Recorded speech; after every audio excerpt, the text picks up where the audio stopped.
Frank Miller graduated from university, and everywhere there are shouts and congratulations, because his studies are behind him, and very soon he will be able to become a prosecutor. The main character was standing in the company of his classmates, and suddenly heard a familiar voice shouting his name. He turned around and saw his parents, who had come to the graduation to congratulate him on completing one of the most important stages in his life. Frank was angry. His veins were bulging with anger. His relationship with his parents was complicated, so the main character did not want them to come. Frank's parents couldn't understand how they could miss their only son's graduation. His mother tried to cheer Frank up, offered to spend time together, buy him whatever he wanted in honor of his graduation. A conversation about the future began. The parents suggested that their son return to music again and play the violin, because he was doing so well. The main character was angry. He believed that thanks to the violin, he would not become rich and successful, and he wanted to decide for himself how to live. The father was furious at his son's behavior. He was once again convinced that Frank did not respect him, and did not consider him an authority.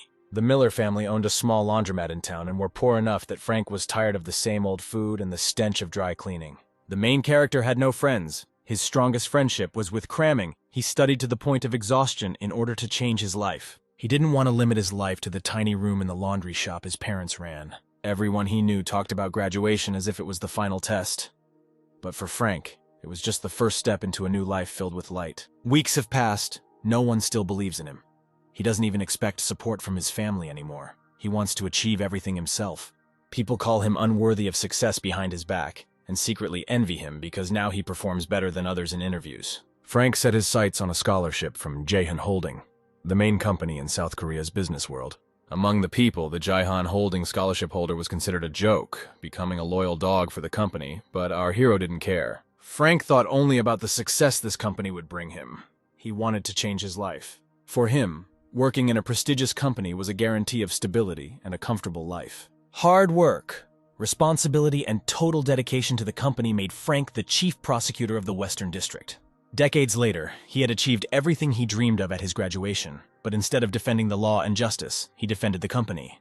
But Frank was tormented by his conscience. He did not understand whether he was on the right path, where success ended, and when his life would finally sparkle with new colors. One of the company's managers suggested sending the main character into politics, since he was showing worthy results. Frank was shocked. He did not want to get involved in politics, but Jaehan Holding had financial difficulties that could be improved by such a development. Frank didn't see how his poor background could help, but his senior colleague already had a plan to make things work. The head of the company had a daughter, whom he also wanted to get involved in politics, and he believed that an alliance with Frank would play into the hands of both his family and the entire company. The main character was promised success that he could not even dream of. He thought about the offer and accepted it. After some time, Frank needed to undergo a medical examination, and he went to the clinic, where he heard unexpected and sad news. At the appointment, the doctor told our hero that he had been diagnosed with pancreatic cancer. He brought himself to this state. The symptoms are not noticeable in the early stages, but if Frank had attended medical examinations, the cancer could have been detected much earlier.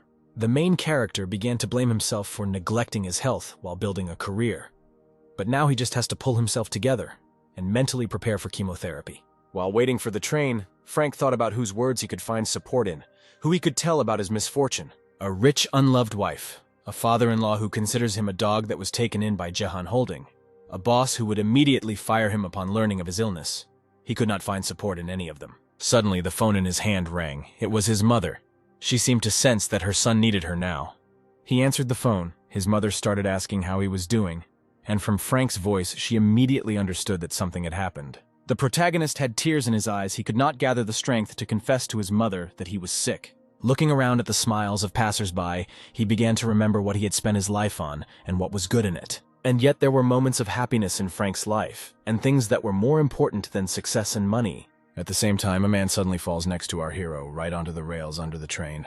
Frank immediately rushes to help the fallen boy. His phone flies to the side, and his mother's screams from the smartphone can be heard in the distance. The main character walked down from the platform onto the rails, not paying attention to what was happening around him. He was only concerned about the life of another guy. He sat down on the railroad tracks near the guy to check his pulse and see if he was conscious. Frank realized that the man next to him was unconscious and not responding to either his words or actions. At the moment when our hero began to lift the fallen guy onto his shoulders, a light from a train rushing towards them flashed in front of them. At that moment, he rethought his life. He had to tell his father-in-law that politics did not interest him. He should not clean up other people's dirty deeds. He had to live confidently and according to his conscience. Frank regretted the life he had lived, and if he had the opportunity to go back in time, he would not have wasted his life like that. Being on the verge of death, the main character heard a melody, a symphony, and thought that people do hear music before death. In his last moment, he saw a white deer descending from the sky and a bright light that blinded him. Frank didn't know where he was, but he could smell the oil, the smell from his childhood that he inhaled every day in the laundry room. The hero was mired in memories. So many years had passed, and he still could not forget this smell. But no matter how much he hated it as a child, now he misses it.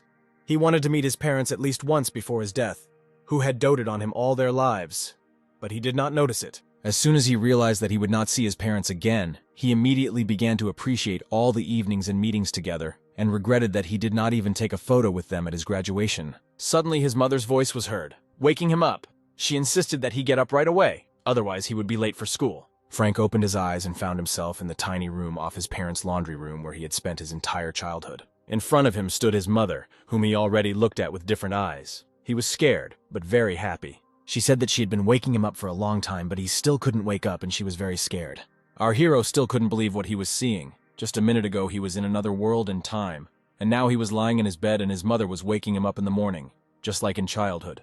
The desire to enjoy life awoke in him. He was full of strength and energy. He immediately got out of bed and got ready for school. His parents were shocked by what they saw. He had never been so cheerful before.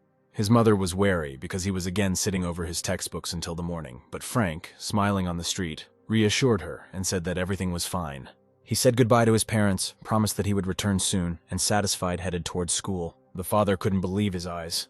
His son was so smiling and open, he hadn't remembered him like this for a long time. The father asked his wife what she had put in her son's food that had caused Frank to start behaving like an adult without the teenage resentments and secrecy.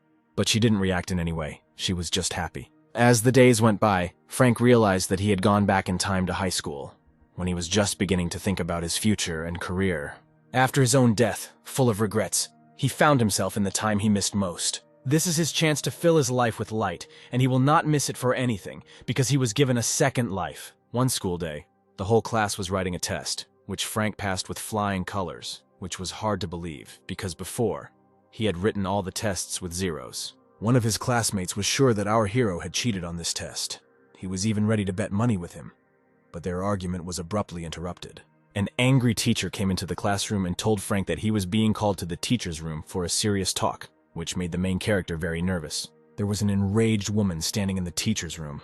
She was shaking with anger and immediately began shouting at our hero. Frank's class teacher was next to them, trying to calm the woman down and standing up for his student. The woman was indignant at how the last student in the class could write the test better than everyone else, and accused him of cheating, since his parents do not have money to pay tutors, thereby insulting his family.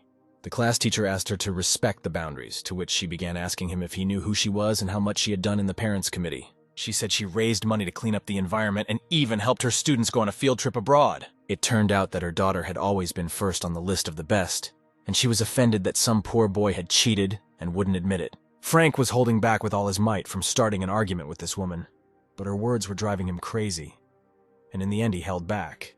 He, like a real prosecutor, recited the contents of the articles of the criminal code by heart, said that she was taking advantage of her position as president of the parents' committee, but was not doing anything really.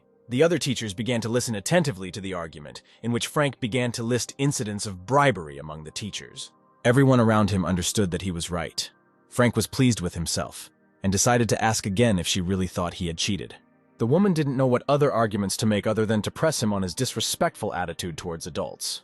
The class teacher intervened in the argument and said that without evidence, no one could be accused of anything and sent Frank back to class. Finally, the main character told the woman to be more careful in her accusations and statements in the future. Walking down the hallway back to class, Frank thought about what a walking problem he was, but was glad that this situation could get better. Suddenly, his gaze fell on the notice board that stood in the center of the corridor.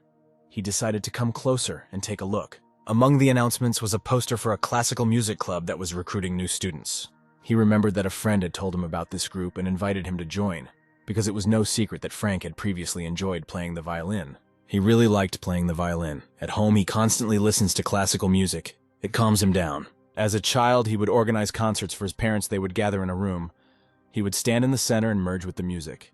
Walking further, Frank heard a familiar melody coming from the office at the end of the corridor. He remembered that it was the song that had played just before his death that had momentarily transported his thoughts back to that day. He was under the spell of Beethoven's symphony and did not notice how he opened the door to this office. He was not the only one who was surprised when he found himself at a lesson of that same classical music club. The students and the teacher did not expect that someone would disturb them in the middle of the lesson. Frank apologized for interrupting their lesson and said that he himself did not understand how he got there. He simply followed the call of the music. The teacher assumed that since he was drawn to music, it meant he had a good ear, and asked our hero to introduce himself. James immediately shouted out Frank's name and was very glad that his friend had decided to come to their circle. James had told his teacher about Frank before, and she was pleased that the first-year student who had done best in his exam was interested in music. The teacher's name is Emily Wilson.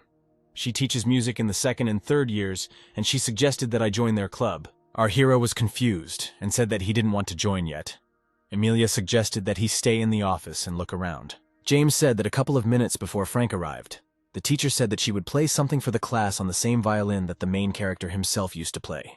Emily Wilson was interested in the new fact about the arriving student, but Frank was shy and said that he had been a little interested in the violin as a child. The teacher drew his attention to the fact that it is important to be able to play, but it is also necessary to be able to listen. Emilia was sure that Frank had a talent for listening that he didn't even know he had.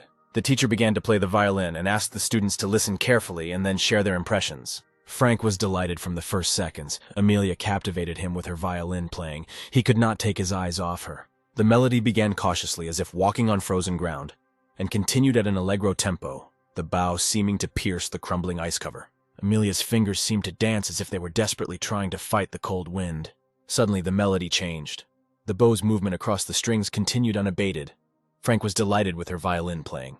In his past life, he had frequent contact with orchestral and concert classics, because he was educated in the upper classes. So Frank could clearly distinguish all her skills and realize that she was not an ordinary music teacher. Our character knew the piece that the teacher performed, so she was surprised and immediately realized that he was passionate about the classics. Frank said her violin playing was superb. He was really pleasantly surprised. But he also noticed that her right hand had been injured at some point and had not fully recovered, and he decided to ask her directly about it. Emily Wilson was both tense and upset, believing that the injury had long since left no trace on her performance. The protagonist began to explain that she tenses her index finger when she takes the bow. This is especially noticeable during changes of melody. Frank experiences this for the first time in his life. Now the melody itself seems to come alive before his eyes. Emilia was suddenly overwhelmed with memories after the words of the student who had just arrived in the classroom. She dreamed of becoming a violinist, but now her dream burst like a soap bubble in an instant. She didn't understand how it was possible to see through her habit, which remained after rehabilitation, in just one performance. The teacher thought it was an impossible task for ordinary people, unless Frank was like Paganini, an unrivaled genius. In the evenings, the Miller family often spent time together in the living room watching television. One of the channels reported on the achievements of the Jaehan Holding Company, thanks to which the Republic of Korea became the leader of the global semiconductor industry. Frank thought back to the business he had done for this company in his past life, and he couldn't believe that the company had succeeded with such a leader. Our hero's father admired the results of Jaehan Holding, but he simply did not know what his son knew about it. At that moment, his mother came into the room with a watermelon and began asking her son about his plans for the holidays. Frank was going to help his parents in the laundry during the holidays. His mother suggested that he go to his grandfather. According to her, he really wanted to see his grandson. Our main character was in a stupor. In his past life, he was practically not with him and survived his death.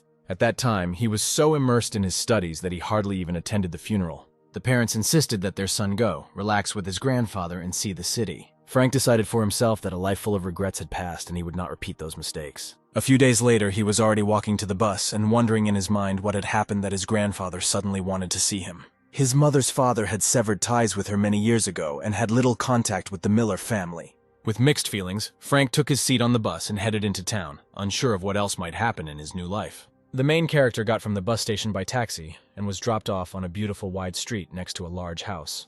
As expected, it was not a house but some kind of castle. Although he knew that his mother's parents were rich, he did not imagine that they were that rich. His grandfather, Carl White, was the founder of one of the best companies in the South Korean chemical industry. When Frank's mother married his father, a man from a common family, she was thrown out of the house and cut off from all ties. Eventually, the company passed to her brother, the protagonist's uncle, who had absolutely no talent for management, which is why the company went bankrupt. In his past life, his grandfather didn't even try to look for his grandson, So Frank was worried standing at the gate.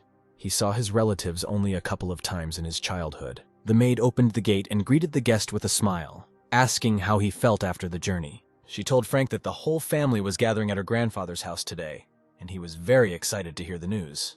The maid led Frank into the living room and introduced him to the others. All the guests immediately became tense. No one was happy about this meeting. His relatives decided that our hero's mother sent him here to impress his grandfather, and they despised her for it. Frank explained with an awkward smile on his face that no one had sent him.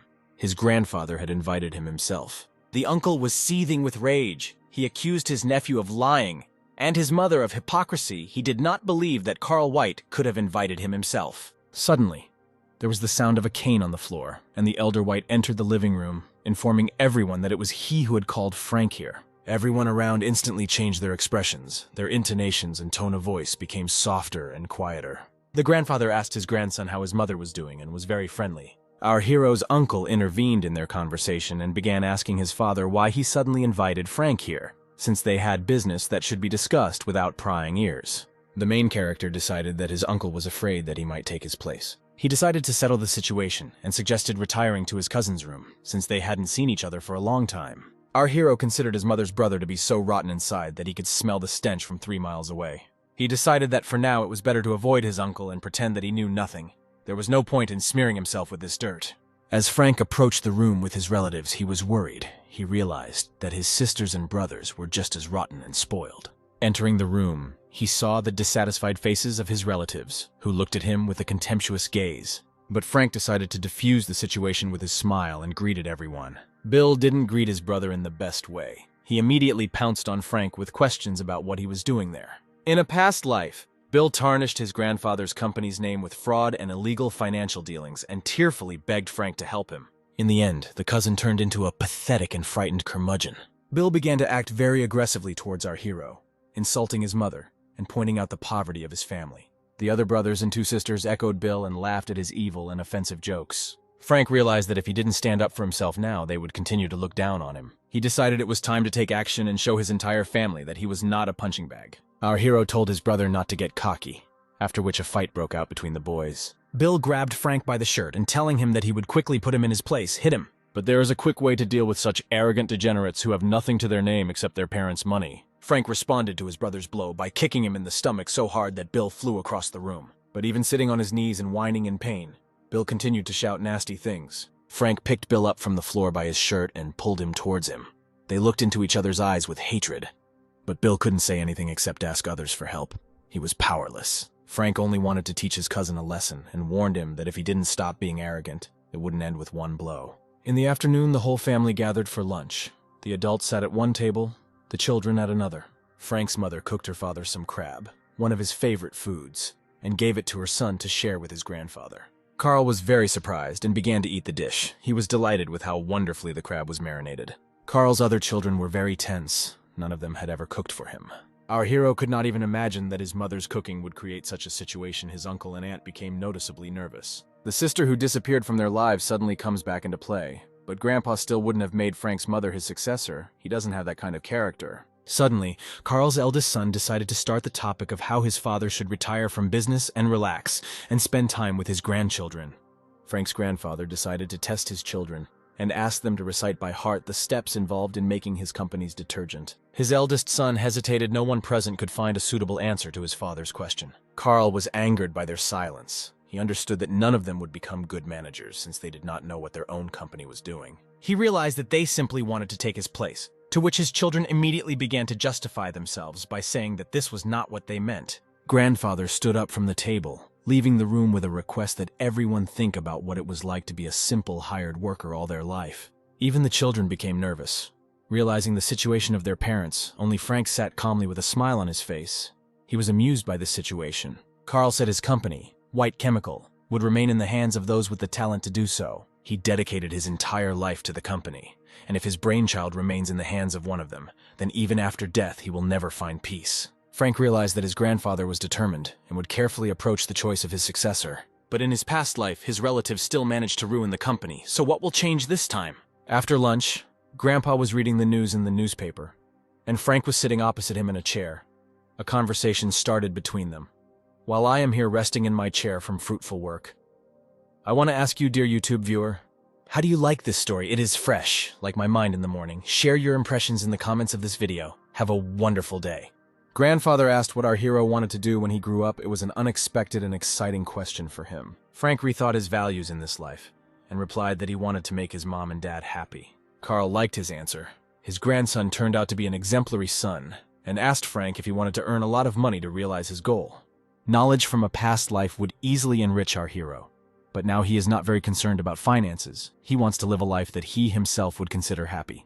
He told his grandfather that wealth did not always guarantee happiness, and Carl realized that Frank had matured a lot since the last time he saw him. A maid entered the living room, took Frank's things to his room, and invited him to go and look around. Finally, the grandfather told the main character that they were going to dinner together that evening. Carl's friend really wants to see his grandson. Frank felt nervous before entering his room. He slowly turned the door handle. He realized that his mother had lived here. She used to have a wonderful room, and now she was raising a child, washing other people's clothes, and still not complaining about the difficulties. Near the desk on the right side, he saw a violin standing, which so attracted him. He noticed that the violin was still being looked after. And it dawned on him that his mother was happy when he started playing because she also played the violin. Frank opened the case and touched the violin with his fingertips, but this wonderful moment was interrupted. A maid entered the room and offered him to try on the clothes that his grandfather had prepared for him. An hour later, our hero was riding in the car. His grandfather was telling him about his friend and how their conversations constantly turned into a competition over who had the best grandchildren.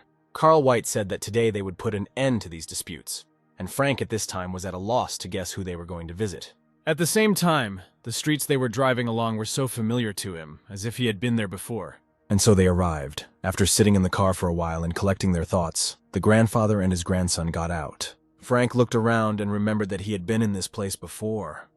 By that time, the house was already abandoned, but at this time it still had an owner. A man approached them from the other side of the house, joking that they were walking around here without his permission. Frank turned around and was speechless. He could not imagine that they had come to visit him. Grandfather's friend said kindly that he was glad to meet the very grandson that Carl White was proud of. It turned out that Grandpa's friend all this time was Chairman John of Jahan Holding. Frank, still in shock, barely managed to say his name. He was so unprepared for this meeting. John Smith told Frank to call him grandfather instead of sir, which was unexpected but very nice, so he happily agreed. Sitting in the dining room over a cup of tea, he was immersed in memories of his past work and the role that the owner of this house played in it. Chairman John Smith was a man of incredible vision who started the history of Jahan Holding. In the ruins of Seoul, in the very center, he opened a small trading company, which later turned into the best corporation in South Korea. When Frank became a Jahan Holding scholar, Mr. Smith had already retired, but he never thought that they would meet like this. John began to question Carl about how long he was going to cling to the chemical industry. He felt sorry that he was wasting his management skills on just this. John noted that South Korea was increasingly looking to overseas markets, but their conversation was interrupted. Jessica, John Smith's favorite granddaughter, entered the room and he introduced her to his guests. Frank couldn't believe his eyes.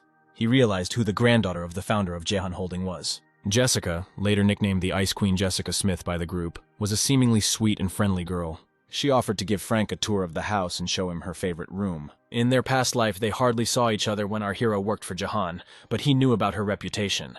Jessica was the chairman's granddaughter, who inherited his character and talents. She was smart and strict. Everyone loved her and at the same time feared her because of her influence in the company. She was the cold and meticulous head of product department Jahan, the Ice Queen Jessica Smith. While Frank's thoughts were somewhere in the past, he didn't notice how they reached little Jessica's room. For the 90s, her room was simply luxurious. She asked him how he became the first in his village school, having prepared a sharp answer to her own question in advance. She said that it was easy to be first in his school because few people study in the villages. Jessica self-importantly told him that she was already following the high school curriculum and pointed out that the kids from the village couldn't do that. She asked Frank if he could solve some of her problems, confident that he was doomed to fail, but Frank accepted the challenge with a grin on his face. Jessica was beside herself. He solved all the problems absolutely correctly in 10 minutes, while she solved them for an entire hour. Frank sat opposite her, pleased of course. An 11-year-old child couldn't handle this. However, after the exam at the law school, such problems were a piece of cake for him, so it was not difficult for him to solve everything quickly and correctly.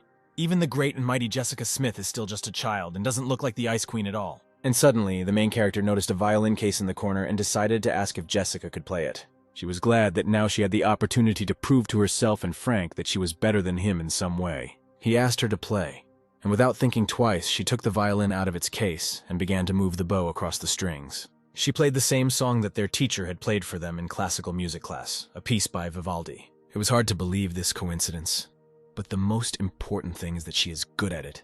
It is difficult to do something like this at 11 years old. Although her fingers are still too short and the melody is lagging, her excellent sense of rhythm makes up for all the shortcomings. After finishing, Jessica asked Frank how he liked her playing. He replied that she played very well. But something about her playing bothered him, and he dared to say so, suggesting that she choose another song to study. She was very upset and was tormented by the question of why she should choose another song if she had never made a mistake. Frank didn't know how to explain that if you practice two complicated pieces for a long time, the body can learn and get used to them incorrectly. And then Jessica realized that he himself could play the violin. Otherwise, how could he come up with such conclusions about the songs that were suitable for her? She was eager to hear him play, and immediately grabbed the violin and handed it to him, forcing him to play something for her. As soon as he touched the violin with his hand, Frank was overcome by a strange feeling.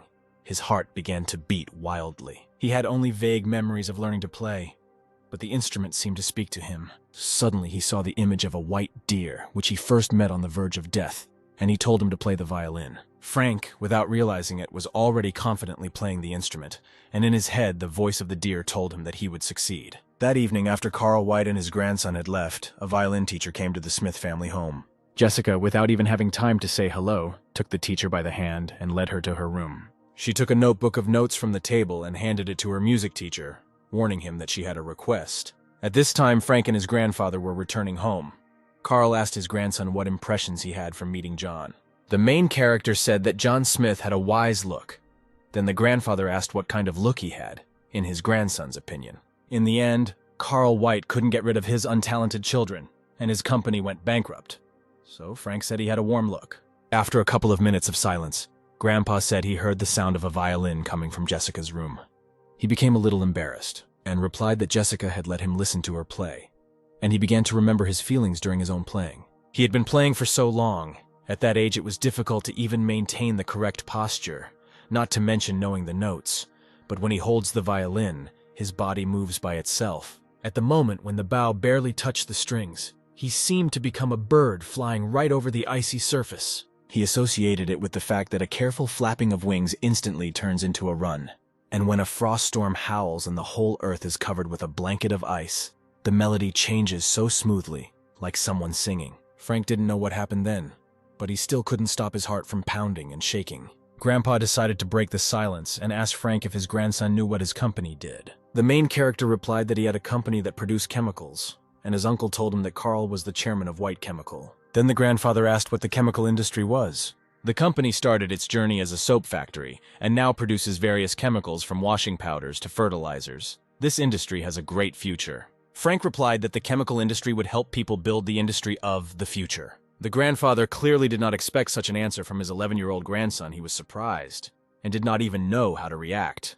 At that very moment, the driver informed them that they had arrived at the house, and the grandfather got out of the car first. Carl White told his grandson that they had dinner planned any day now, but if it had been an ordinary dinner, he would not have mentioned it. Grandfather added that Chairman Smith was organizing a meeting, and not only his acquaintances would be there, but also Frank's peers.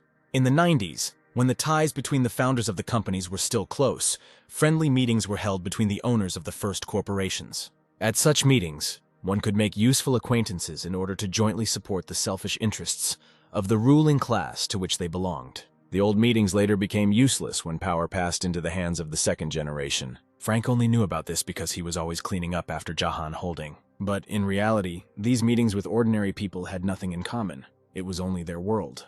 The main thing in all this was that only the recognized heirs could take part in these meetings, and then it dawned on Frank. He thought that his grandfather was trying to make him his replacement, and if that was the case, then his place in this world was already determined. The main character decided for himself that he would not let the things that his grandfather built fall apart so easily.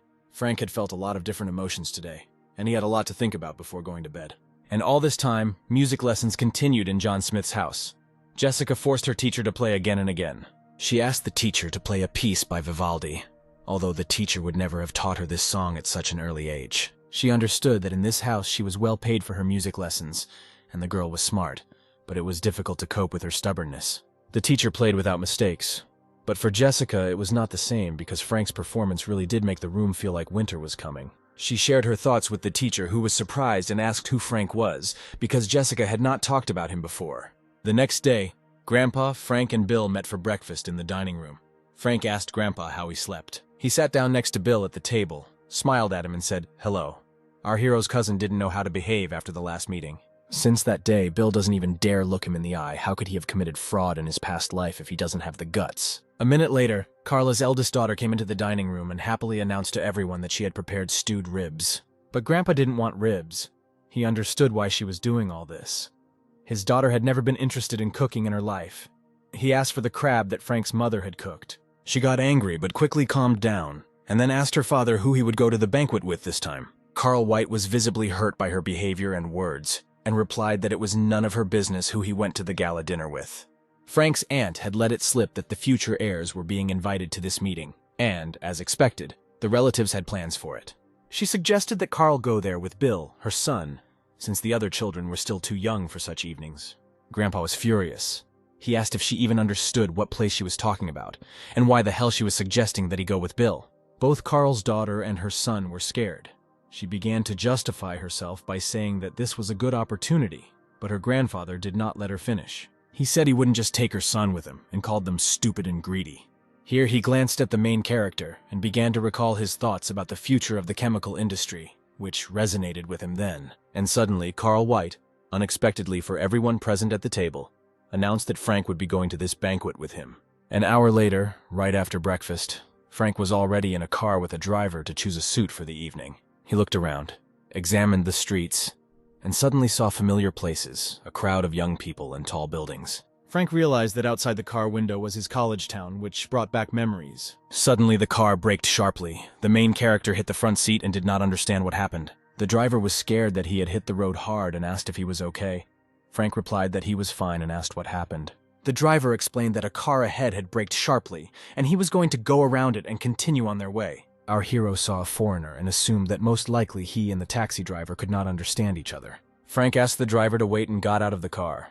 In front of him, he saw a well-groomed, stylishly dressed man who clearly did not understand English. The dialogue between them then continues in Italian. Frank asks if he can help with anything and ultimately decides to give the foreigner a ride. It turned out that the Italian needed to go to the hotel, but the driver misunderstood and took him to the park, and on top of all this, the man also lost his wallet. Frank asked the foreigner for what purpose he had come here, as a tourist or not, and during the conversation he realized that he had a business meeting here. The man wanted to see the local sights, so he arrived a week before the appointed day, which is why he got lost. He told Frank that it was wonderful to make friends all over the world, and that casual acquaintances sometimes turned into special connections. A few minutes later, they arrived at the hotel. The foreigner was glad that he met our hero and believed that their meeting was not accidental either. The man wanted to give his young friend a business card, but he didn't have a wallet, so he introduced himself and extended his hand to Frank. His name is Lorenzo Conte. He said that if the main character suddenly needs help, he can come to this hotel and contact him. After this, when Frank returned home, his driver went to his grandfather's office and said that his grandson knew Italian. The driver added that Frank knows Italian not just at a school level, he speaks it completely fluently. Grandfather was surprised and let the driver go, but he thought about it. In his younger years, White Chemical was his main pride, and before he thought that his eldest son should inherit it. But then Frank's mother, his youngest daughter, was born, and she was always a sensible and sincere girl, so he began to change his views. But because of other people's prejudices, Carl began to doubt more and more, and perhaps now he regrets it. His grandson's words came to his mind that he wanted to make his mom and dad happy, and the chemical industry would help people build the industry of the future. Every time Carl looks at Frank and sees how smart he is and how much he resembles his mother, he misses his daughter. After dinner, Carl White and his grandson were sitting in the living room talking. He asked if Frank remembered about tonight's dinner. The banquet, to which the founders and heirs of the corporations were invited, was not only a luxurious social event, but also an opportunity to show the world their hand-picked successors. Grandpa added that they would need to stop by his work before the meeting, so Frank should start getting ready. He was so surprised that his grandfather was hiring him to work for him that he even spilled soda on himself from such an unexpected offer. Carl remembered his words about chemistry becoming the engine of progress and decided to organize a tour of the company for his grandson. The plant was very large, there was huge equipment on the site, and everything looked fascinating. The grandfather saw the delight in his grandson's eyes and was pleased. He asked if Frank liked the plant and what he thought of it. Frank looked at every detail and realized that the white chemical plant was in no way inferior to the subsidiaries of the largest corporations. Carl White began building another plant to produce electronic materials, but in his past life, his relatives sold everything after his death. As they approached the office building, Frank and his grandfather were met by white chemical employees who bowed to Carl with deep respect. Among the staff was the protagonist's uncle, whose face showed that he was not happy to see his nephew there. Frank thought it would be ridiculous for his uncle to try to interfere with his grandfather's plans, and Carl asked him what would happen to the chemical industry in the future. His son thinks the plant should focus on industries that produce high-value added goods, such as building a plant to produce display materials. Carl White asked what would need to be done to produce such goods and was told that talented people needed to be selected. Frank was shocked that the CEO answered such nonsense. This is far from a strategic plan for the development of the enterprise. Unlike other industries, the chemical industry is laying the foundation for new industries of the future, and the development of existing specialists is a priority. Therefore, these words of the uncle show how ignorant he is of what he himself is doing. The grandfather told his son that he never ceased to disappoint him with his answers and advice. Carl called his grandson to go further. Frank, looking back at his uncle, thought that this is what he deserved. He noticed the man standing behind his uncle. He looked suspiciously familiar. Walking down the alley to the office, the grandfather asked our hero what he thought it meant to be a leader. Frank responded by asking if the point of business wasn't to keep everyone fed and provided for. He said that he believed it was true that excess was worse than deficiency, and Carl praised him. He believed that his grandson would grow up to be a good man. Grandpa couldn't believe how Frank managed to say such wonderful things every time. The main character is content with one life consumed by money and power. Now he is not at all greedy for a career. And finally they reached Carl White's office. Frank walked in and couldn't believe his eyes. The office fascinated him. He walked around and looked at every detail, and suddenly his eye fell on a chest of drawers with framed photographs, and he stopped to look at them. He saw a photograph of his mother in her youth, holding a violin and smiling, and at that moment he realized how much his grandfather missed her. At the same time, his grandfather called him and asked if he had ever seen a gramophone. Frank immediately rushed to him and began asking his grandfather to listen to something, at least one song, and he happily agreed. Grandfather took out a worn record. It was immediately obvious that it had been played often before, and Beethoven's Spring Sonata began to play. The fresh, almost sweet melody tickled the ear. The violin and piano created a wonderful harmony. This composition can be compared to flower petals dancing in a light spring breeze. But this was not the performance of a professional. It's hard for the general public to hear this in a fairly accomplished performance. The cover of the record does not indicate the artist or the title, but it was also very worn. Frank realized that the person whose playing was recorded on the record was his mother, and asked his grandfather about it. Carl White was confused and surprised. He did not understand how his grandson understood everything so quickly and asked him. The main character replied that he saw a photo of his mother on the dresser, and in it, she was holding a violin in her hands. The grandfather said that his daughter tried very hard during the recording, and even the teacher did not skimp on praise. Carl White was surprised that after listening to the record only once, his grandson could tell the difference between an amateur and a professional. He suggested Frank listen to another record, and a completely different melody began to play, which from the very first note enveloped him in the aroma of spring flowers. It was a perfect performance without a single mistake, and even in harmony with the piano, the violin does not sound awkward.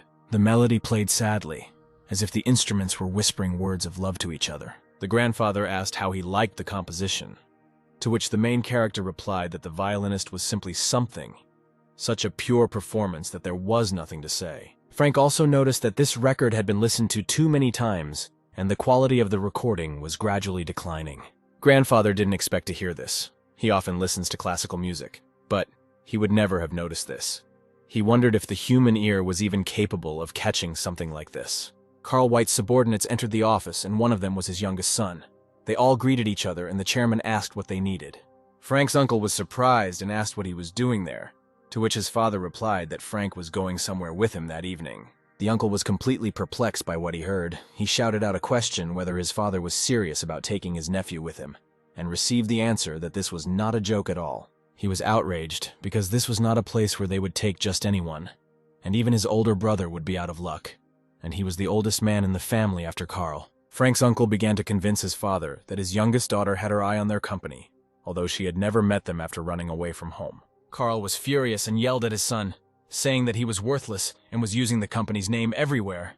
The grandfather shamed him for tearing his throat in front of the child in this unworthy behavior, and our main character did not know what to do and continued to listen to the nonsense they were talking. At this moment, Carl noticed that there was another employee in the office and asked what business he had come for.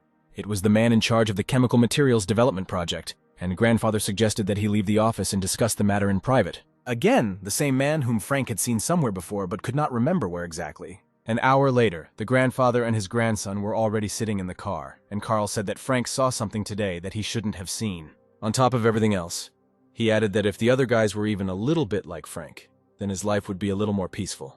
The main character realized that a lot has changed compared to his past life. His grandfather tells him such words, although he is not even the eldest grandson. From the record, which was terribly worn, he decided that Carl White probably regretted the past.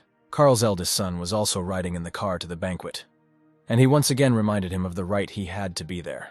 The uncle replied that he remembered everything perfectly well and took the request that he behave decently seriously, although it offended him. Frank was noticeably nervous after all. He would be able to attend a meeting that he had previously only known about from rumors. They entered a huge hall where there were several large tables, a fountain in the corner, and a long staircase with columns leading to the second floor. They were met by Chairman John Smith, who had hosted Frank and his grandfather the other day. Max Smith, director of Jahan Holding, approached them from across the room. Frank barely recognized him. Up close, he looked even younger. He had never seen his director bow to anyone in his previous life. A man appeared behind Chairman Smith and greeted him. No one even noticed how he snuck up. John Smith was clearly delighted to see him and called his grandfather over to introduce them. Our hero immediately remembered the man and was delighted. His eyes lit up, and the people around him did not understand what was happening here. The man was Lorenzo Conte, whom Frank had given a lift to the hotel the day before. He smiled affably, and they began a conversation in Italian. Frank addressed him by name, and Lorenzo was surprised that he remembered it, and they were glad to meet again so soon and unexpectedly. John Smith told Carl that he had done a good job of educating his grandson. The main character's pronunciation was even better than that of his grandchildren, who had studied abroad. The grandfather stood as if spellbound. The driver told him about it, but he could not even imagine that his grandson was so good. Here, unnoticed by Lorenzo, Max Williams approached him.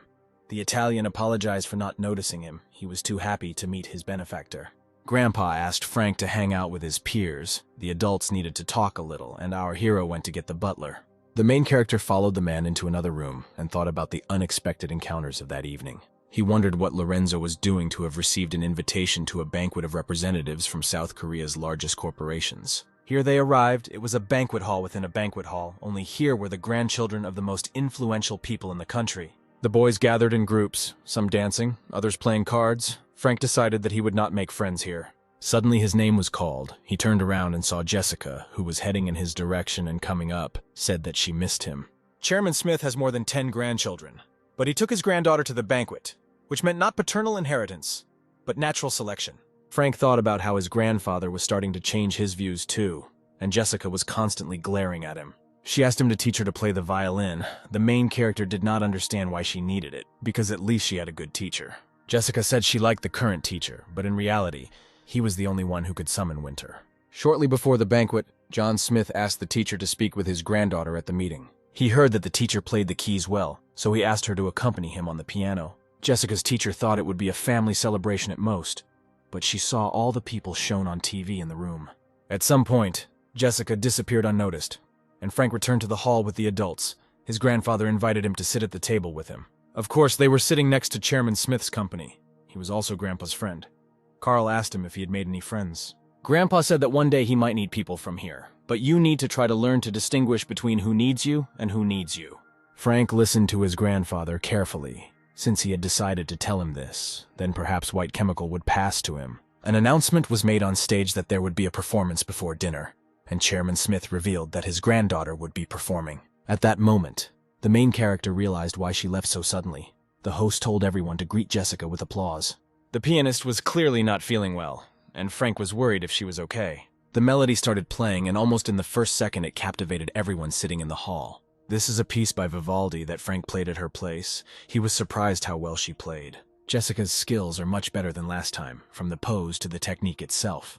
In such a short time she has grown so much in her acting. How many sleepless nights she rehearsed. The audience was delighted. Everyone praised the chairman's granddaughter and could not believe that this was just her hobby. Jessica went up to Frank and he said she did a great job and it was a beautiful performance. But at that moment, the girl handed him the violin and said that now it was his turn to perform.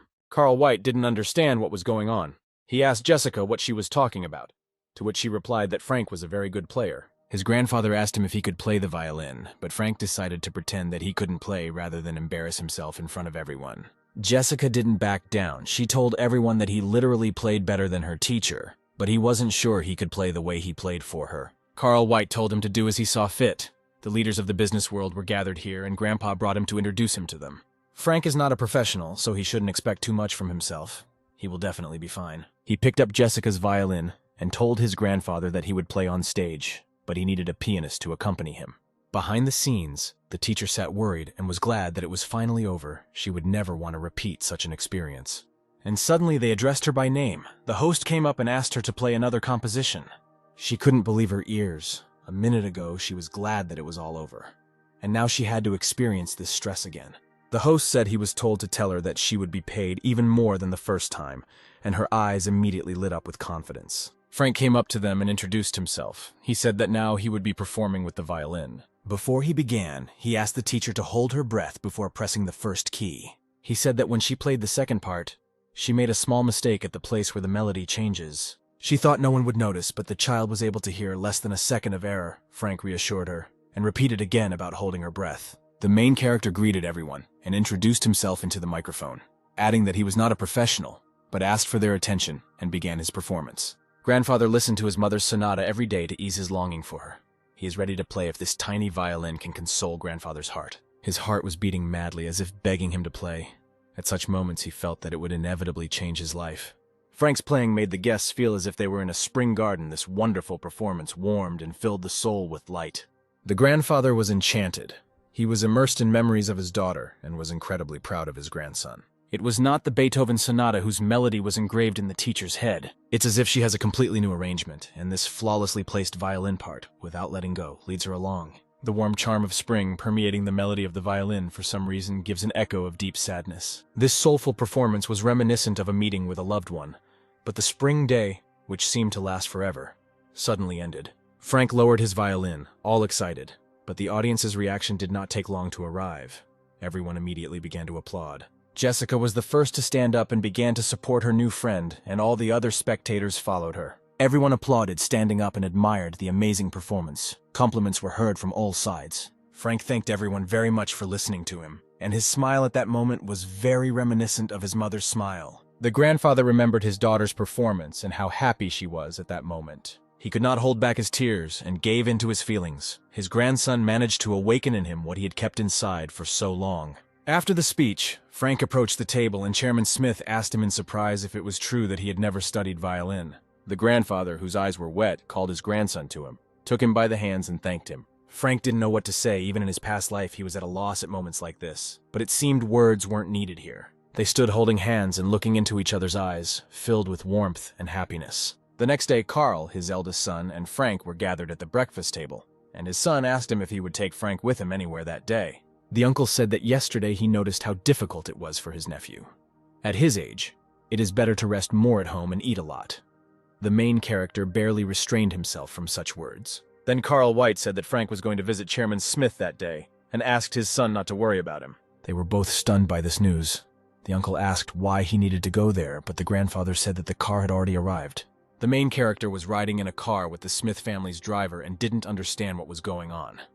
Maybe Jessica missed him and asked him to bring her. Frank got out of the car and was overcome with strange feelings. The house was quite scary. The door was opened by Max Smith and Jessica. She looked at him with burning eyes and asked him to come inside quickly. The protagonist thanked him for the invitation, but Max said that he should thank Frank for coming. Jessica begged him so much to take violin lessons with her over the holidays that if it weren't for Chairman White, Max wouldn't have known how to get out of it. Frank was surprised and asked if this meant that they would now learn to play together at their home, to which he received a positive answer. Jessica asked her new friend to teach her how to solve problems until the teacher arrived. Half an hour later, she decided there was a trace of an erased pencil on the notebook.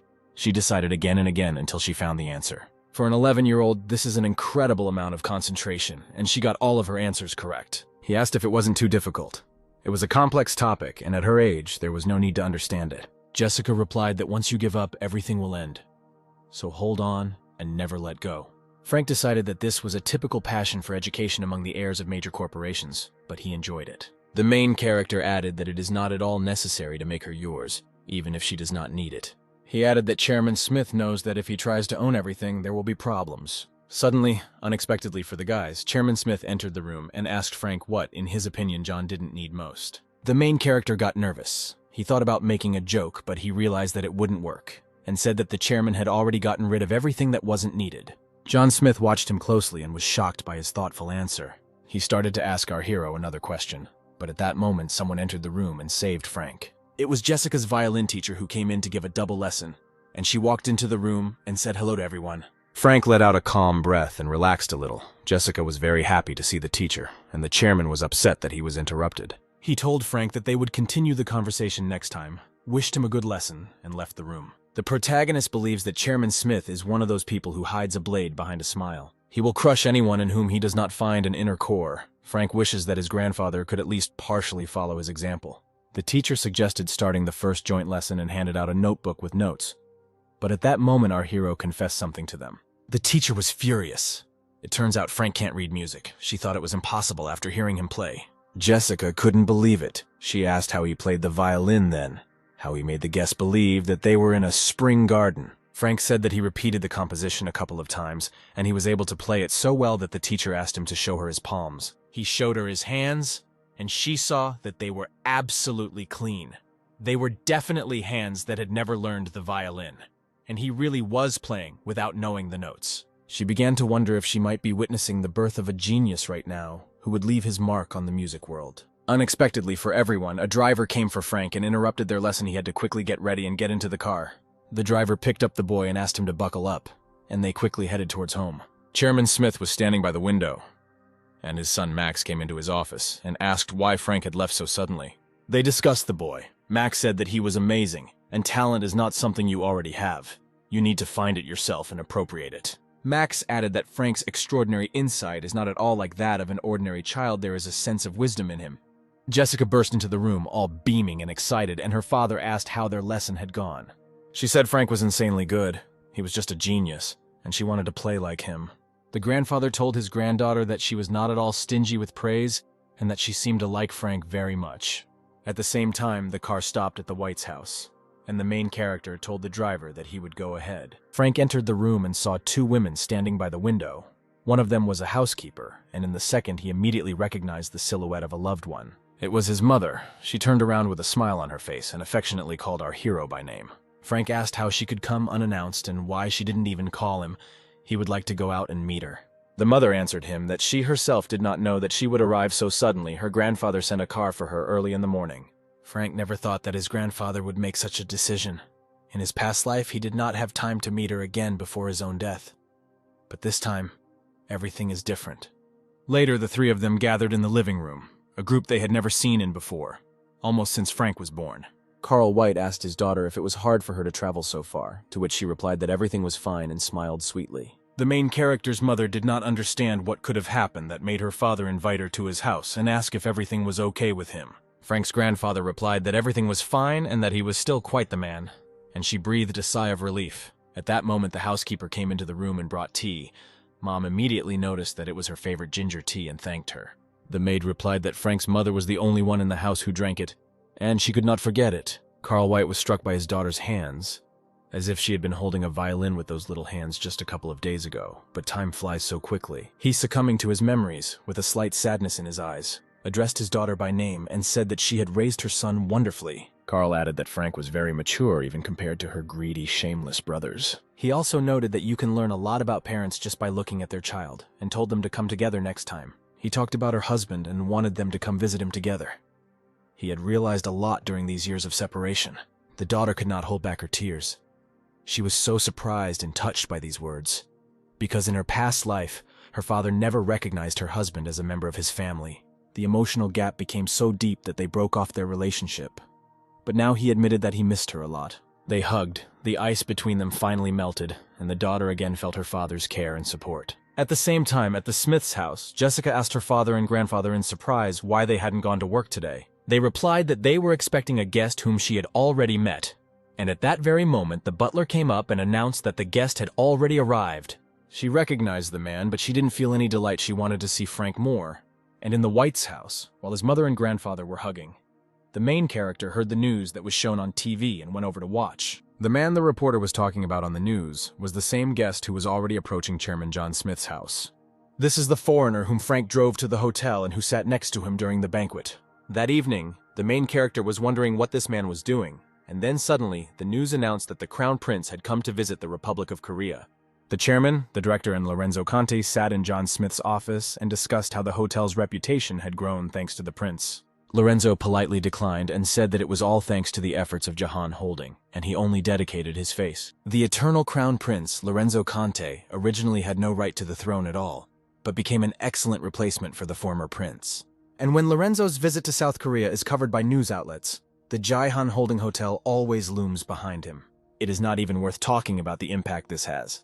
It is an advertising effect that cannot be bought for any amount of money. Lorenzo asked John Smith if he could ask him for a favor. He began to remember the festive evening, and wanted to know if there was a video of Frank's performance. The prince thought that they were filming that day, and the chairman responded that it wasn't particularly difficult to get a video, and asked why Lorenzo needed it. Lorenzo Conte replied that one of his friends plays classical music, and he would very much like to show him this performance. Spencer, a friend of the prince, directs one of the most famous orchestras in Cremona, the violin and music capital of Italy. He is unusually talented, sensitive, and emotional, which is typical of many creative individuals. Any false note on the instrument offends his sensitive hearing, and he becomes very irritated. This happened recently at one of his rehearsals. A young guy playing the French horn made a mistake. A disappointed Spencer asked his manager after the rehearsal if there were any decent horn players in Cremona. The young man, who is the assistant accompanist, did not hit a single note on the French horn. But Spencer's assistant did not try to calm him down. He said that the conductor was terrorizing everyone with his perfectionism. The manager said that he had not come here to give recommendations, but to report that Spencer had received a call, and he handed him the phone. The conductor was not in the mood to talk to anyone, but decided to call back anyway. He called back and asked what the call was about, and in response, he heard the friendly and cheerful voice of his friend Lorenzo. Spencer was unhappy that the prince was calling too late, but he told him that he was in Korea, and he was calling on business. Lorenzo said he had found a remarkably gifted boy, like Spencer in his prime. But his friend said he didn't believe the boy was gifted. The prince told his friend that he would find a video of his performance and bring it. Spencer did not listen to the end and hung up. He gave the phone to his manager and decided that the prince had gone completely crazy with age in his opinion. After Mozart, all talent died out. While the grandfather was talking with his daughter and grandson, his eldest daughter and 2 sons returned to the White House for dinner. As soon as they saw Frank's mother, Carl's other children's faces changed. His eldest daughter immediately started screaming what was going on here. The other children helped her put pressure on her younger sister. They bombarded her with questions about what she was doing there and whether she was ashamed to return. Frank's mother sat there upset with tear-stained eyes. She didn't want to see them, because she knew that's how they would greet her. Carl White could not stand the insolence of his children. He banged his fist and told everyone to immediately shut up and sit down. He looked menacingly at his children and announced that he had something to tell them all. Father gathered them all together in the living room to talk about the future of White Chemical. He said that from today on, his youngest daughter, Monica, Frank's mother, will also take part in the management of the company. The other children reacted violently to their father's decision. They asked what he was talking about, what kind of company management Monica had. She didn't understand anything. The eldest son said that this was complete absurdity.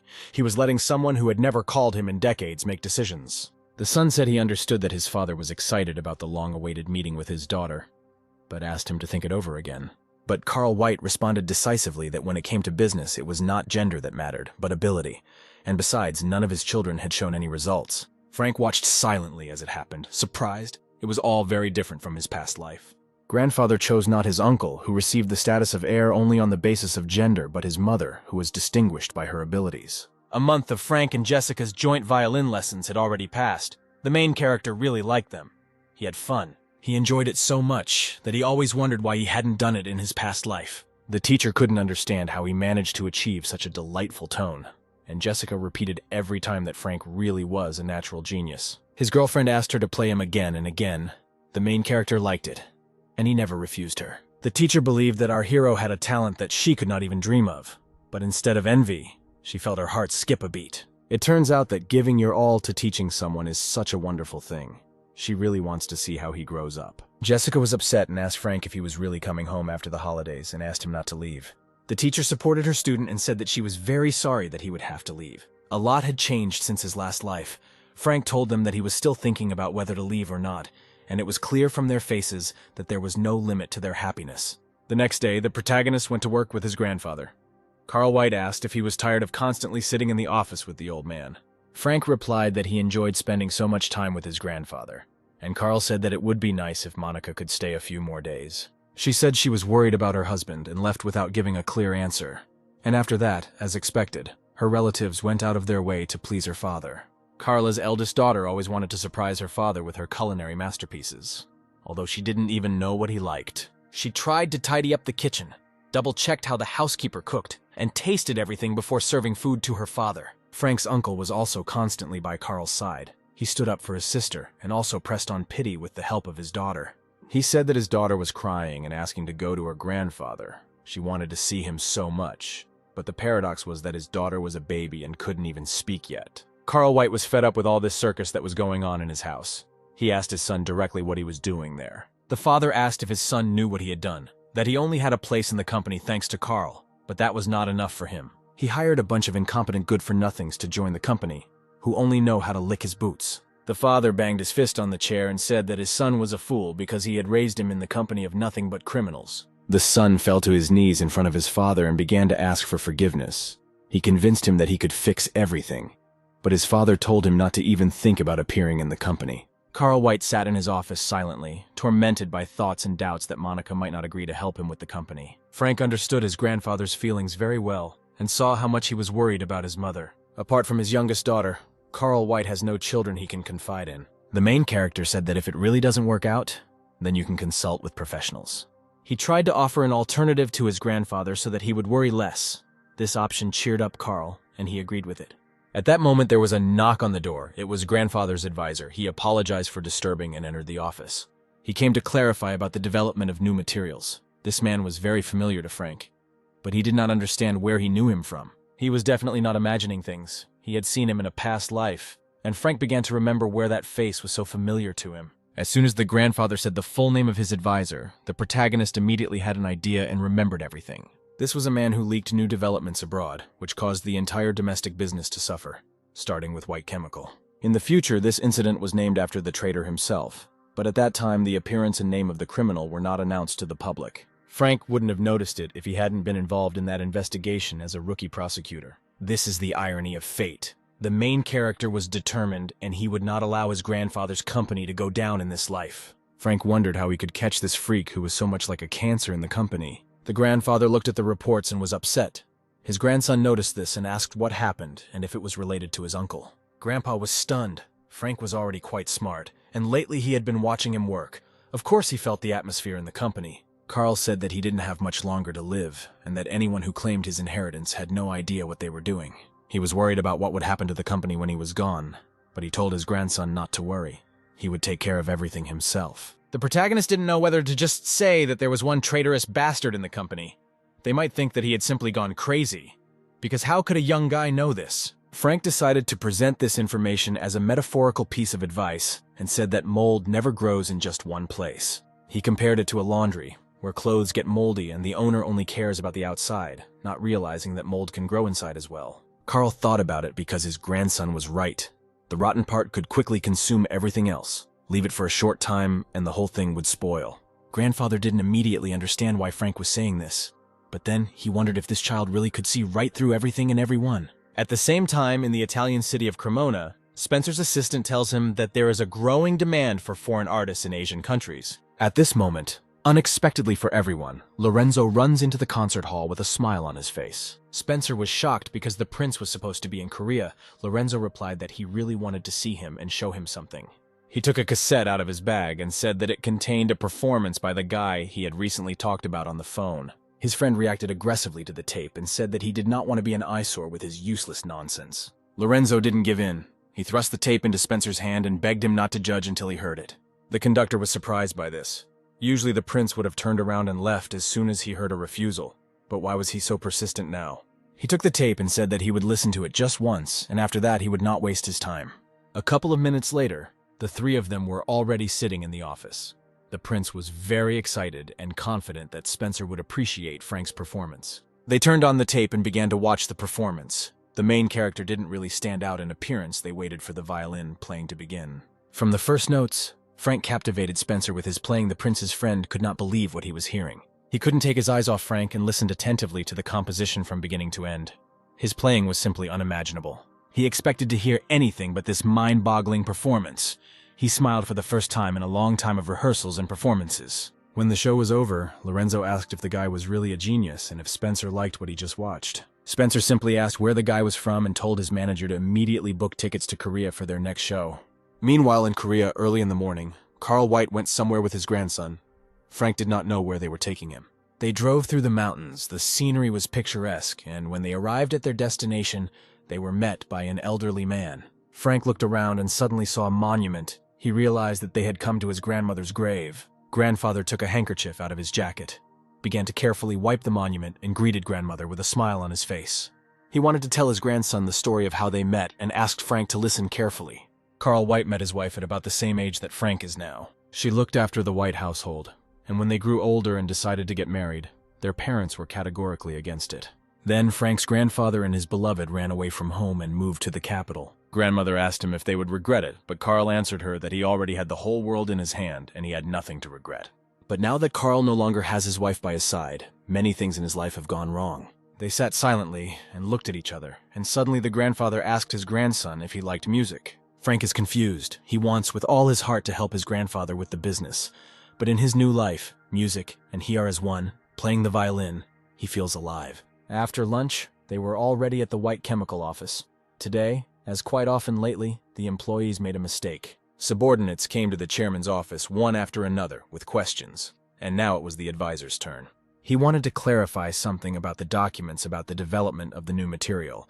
Meanwhile, Frank was thinking about how to expose him. The protagonist has been skipping violin lessons for the past few days to keep the situation under control, but he still can't figure out how to take down the bastard.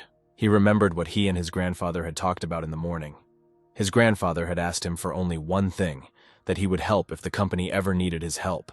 The grandson responded to this request by saying that everything would be fine with White Chemical, and that his grandfather should not worry about it. When the advisor left, Carl noticed that Frank was sitting there, looking thoughtful and upset. He told his grandson that the mold had a rather pungent smell and that they would soon sterilize everything clean. The main character's mood noticeably changed, and his eyes sparkled. It turns out that the grandfather understood everything about the advisor. Carl White had spent his entire life in the forefront of business circles, and it was foolish of Frank to rely solely on his past life experience. In the evening, he had a joint violin lesson with Jessica, and he was glad to return there after a break of several days. The teacher praised Jessica. Now she plays much better than last time, all thanks to diligent rehearsals. The teacher sat thoughtfully and in a bad mood. Frank noticed this and asked what was bothering her. Jessica was so engrossed in her game that she didn't even notice anything unusual in her teacher's behavior. But now she too became curious about what was going on. Their teacher said she was worried that her skills had not improved at all lately. The children were shocked. They couldn't even imagine that even such masters as their teacher were worried about this. Their teacher must be really good, since she was trusted to teach the heiress of a famous corporation.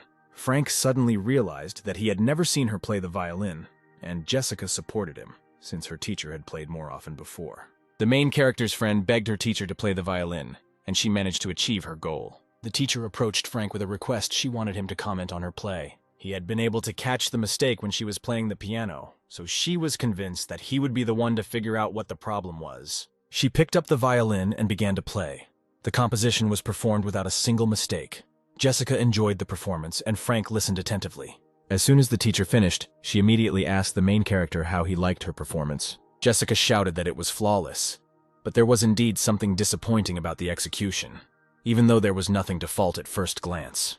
Suddenly, it dawned on Frank what the problem was, and he asked the teacher if she always thought one beat ahead in her head when she played. She replied that it was true and that she did it that way so that there would not be a single mistake, especially in the part where the bow moved up and down. The main character said that the thing is that she tries too hard to play perfectly. Her desire to perform perfectly became a mistake in itself. When the technique of performance is perfected to the limit, the melody suffers destruction. Meanwhile, in Italy, a thoughtful Spencer sat in his office after another speech and asked his assistant if there were any natural talents in the world. His manager responded that he certainly thought there were musicians with different talents, but he thought talent was useless without effort and experience. But he thought so until he saw Frank perform. His performance was stuck in his head. Spencer replied that he used to think the same thing, but now he can't wait for the concert in Korea. At this point, the manager wondered who the mentor of the gifted young man was. If the child was so talented, everyone would want to make him their student. In a panic, the maestro rushed for his coat and quickly ran out of the office. He looked very worried. Spencer blamed himself for not being able to figure out that there were other people besides him who wanted to get the main character. The next day, Frank and his grandfather went to the golf club at the invitation of Chairman John Smith. It was a private golf club, closed to ordinary people. Even the chairman's son could not enter without permission. In his past life, Frank tried very hard to get into this club, but he failed. And now that it finally happened, he was very happy. Chairman Smith said he envied Frank's grandfather because he had a very sensible grandson and winked at Carl. He also added that Jessica's legs hurt, and she stayed home. But she will definitely regret it when she finds out that the main character came to the club, and that's what happened. The chairman began talking about the video of Frank's speech, and John Smith said that it had reached the Japanese. The Japanese told Chairman Smith that Miss Samantha wanted to meet the protagonist in person. Samantha, known by the nickname Queen of Strings, Empress of the music world, became famous far beyond the borders of Japan, and became a maestro of world significance. Frank didn't know what the video was about, but he began to suspect that it had something to do with his violin playing. Carl White thought that white chemical needed to be inherited by someone sensible, but he himself would be very sorry if his grandson's talent were to go to waste. He decided to ask his grandson directly. Carl came up and asked Frank if he would like to study abroad. The main character answered seriously and decisively that he did not want to go anywhere. Then the grandfather asked him if he liked making music. Frank realizes that his grandfather cares for him in a way that he once couldn't care for his daughter Monica. But Carl White has just over 5 years to live, and our hero doesn't want to waste precious time studying abroad. Chairman Smith intervened in their conversation. He said that Mrs. Samantha was very famous, and Frank clearly did not know who she was. The main character replied that he didn't care how famous she was, and if she really wanted to meet him, then she should come herself. This answer made the grandfather and his friend laugh a lot. John Smith said that now it was clear why his granddaughter had such a crush on him. At that moment, a subordinate of Chairman Smith approached him and whispered something in his ear. It turned out that he had an unexpected guest who really wanted to meet Frank. Meanwhile, at Smith's house, Jessica greeted the guest and offered to wait in the living room until her grandfather returned. She decided to offer him a cookie and ask who he was. But in response, she heard unfamiliar words and did not understand anything. It was Spencer. He was speaking Italian. When he realized that the girl didn't know Italian, he took a photo out of his jacket and showed it to her. Frank was in the photograph, just as he, his grandfather, and John Smith entered the house. Jessica pointed her finger at him and told the foreigner that this was the one he was looking for. Frank did not understand what was happening and who this man was. Spencer, when he saw the boy he was looking for, immediately stood up and went to meet him. He extended his hand to Frank and said that he really wanted to meet him, but our hero still didn't understand anything and asked the man who he was. He apologized and said his name was Spencer and he was the conductor of the orchestra at the Cremona Philharmonic. He also added that when he saw the recording of Frank's performance, he immediately rushed to Korea. Without further ado, Spencer invited Frank to play in his orchestra, something the protagonist did not expect at all. The Italian said that at first he would be off staff and that he needed to develop the skill to become a permanent member, but later he would definitely take him into his team. The main character could not believe that they were going to make him a member of the symphony orchestra from Cremona, which represents all of Italy as a whole. Chairman Smith and Frank's grandfather couldn't believe their ears. It was a great honor to hear such a proposal from the chief conductor. Spencer said he really wanted to hear our character play the violin again, and asked if it would be too much trouble for him to do so right now. Jessica only made out one word of what they were saying, but that was enough for her and she ran for the violin. It was all so sudden. But the chief conductor of the Italian orchestra had come here for Frank's sake, and it would have been impolite to refuse. Meanwhile, in Japan today, the concert of the Queen of Strings Samantha took place. As always, the hall was full of spectators. After the performance, Miss Samantha returned to the dressing room and asked her manager if anyone from Korea had called her. He said that no one had called. At that moment, there was a knock on the door. It was a young guy, Jack, who accompanied the lady during the performance. The guy considered her his idol since childhood, and collaborating with the Queen of Strings herself was the dream of his whole life. Samantha remembered that Jack was from Korea and asked if he knew any violinists from there, talented kids that she might like. He replied that South Korea is not very famous in the world of classical music, and he does not think that there are any young people who can surprise it. The manager asked Samantha if she was too worried about that child, and added that there was probably a similar prodigy in Japan. But the Queen of Strings looked down at the floor and sadly said that there were no such people here, and that guy seemed to be made of different stuff. All she knows about him is that he is the heir to a large company, and that he has never participated in an international competition. At the same time in South Korea, Frank agrees to play for Spencer, but only once. He chose to perform one of Bach's 6 unaccompanied violin pieces, which Bach had composed while grieving for his dead wife. It is not just about understanding the musical aspect of a piece, it is about being mature enough to perform it and convey its message. The sound of the violin was majestic, as if Frank was being accompanied by an organ invisible to the eye, and grandfather and the other listeners were delighted. Carl White no longer knew what to do with him, but Chairman Smith told him that Frank was smart and could take care of himself, and that he should choose between music and company. When the protagonist finished his speech, he informed Spencer that he would not be able to accept his offer of freelance collaboration. Later, when the conductor was riding on the plane, he thought about what had happened. Spencer did not expect such an answer, but at the same time he was not at all upset. In his opinion, the guy clearly realizes his uniqueness more than anyone else, so no one can get him so easily. Spencer thought that the Earth had not seen a musical genius since Mozart, but Prince Lorenzo was right.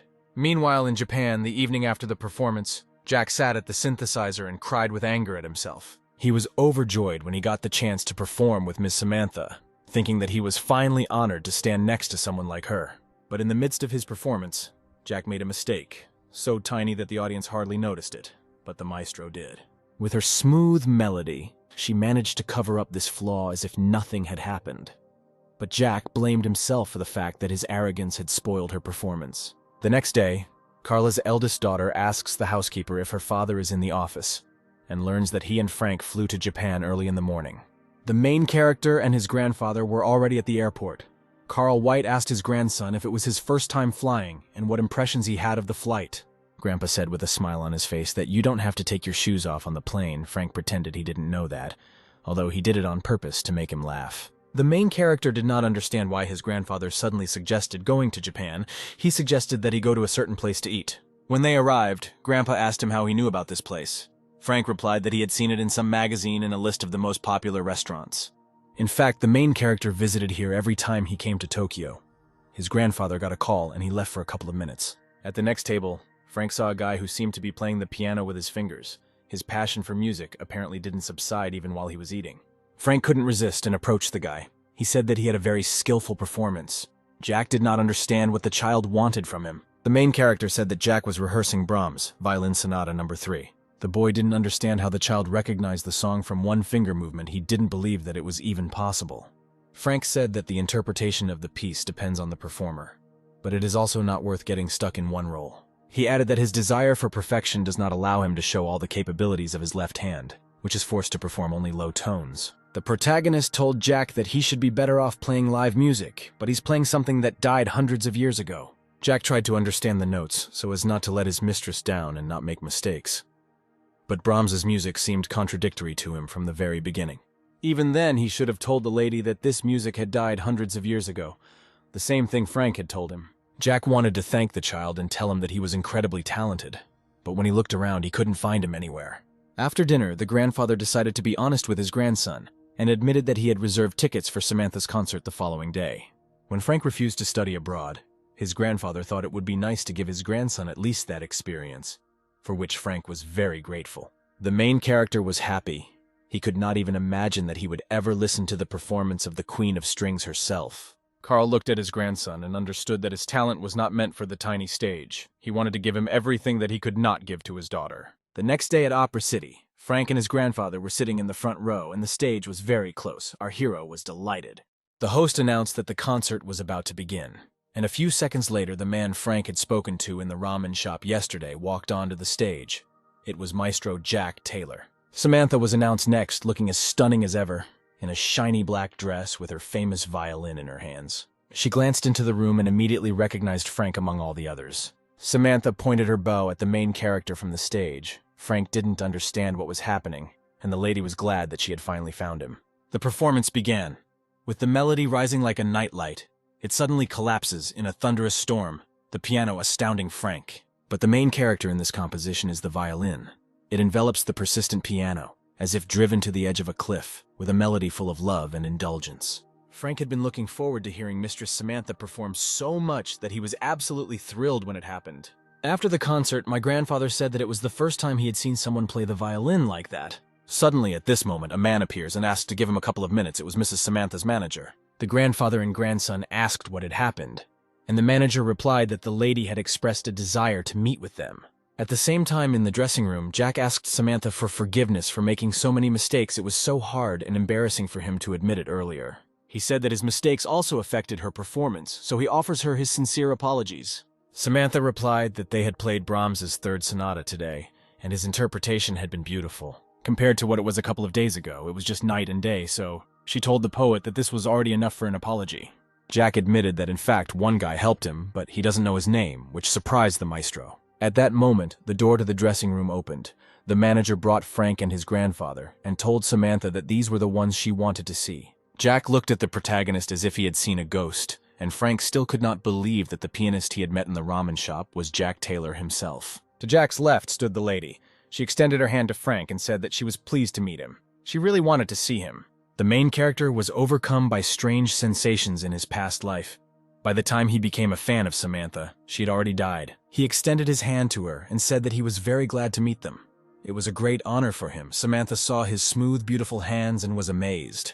However, she decided that it would be strange if it turned out that such a level of skill was achieved through effort alone. Frank's performance charmed her, and if it weren't for the concerts, she would have flown to Korea a long time ago. So she suggested that he arrange an exchange of experience. Jack Taylor realized that if Samantha wanted not to teach him, but to exchange experiences, then she already recognized this child as a worthy performer. Frank was surprised by this offer. Seeing doubt on the guy's face, Samantha asked him to play her violin once. Her instrument was something that any violinist would want. It was one of the best violins in the world. He picked it up but refused to play.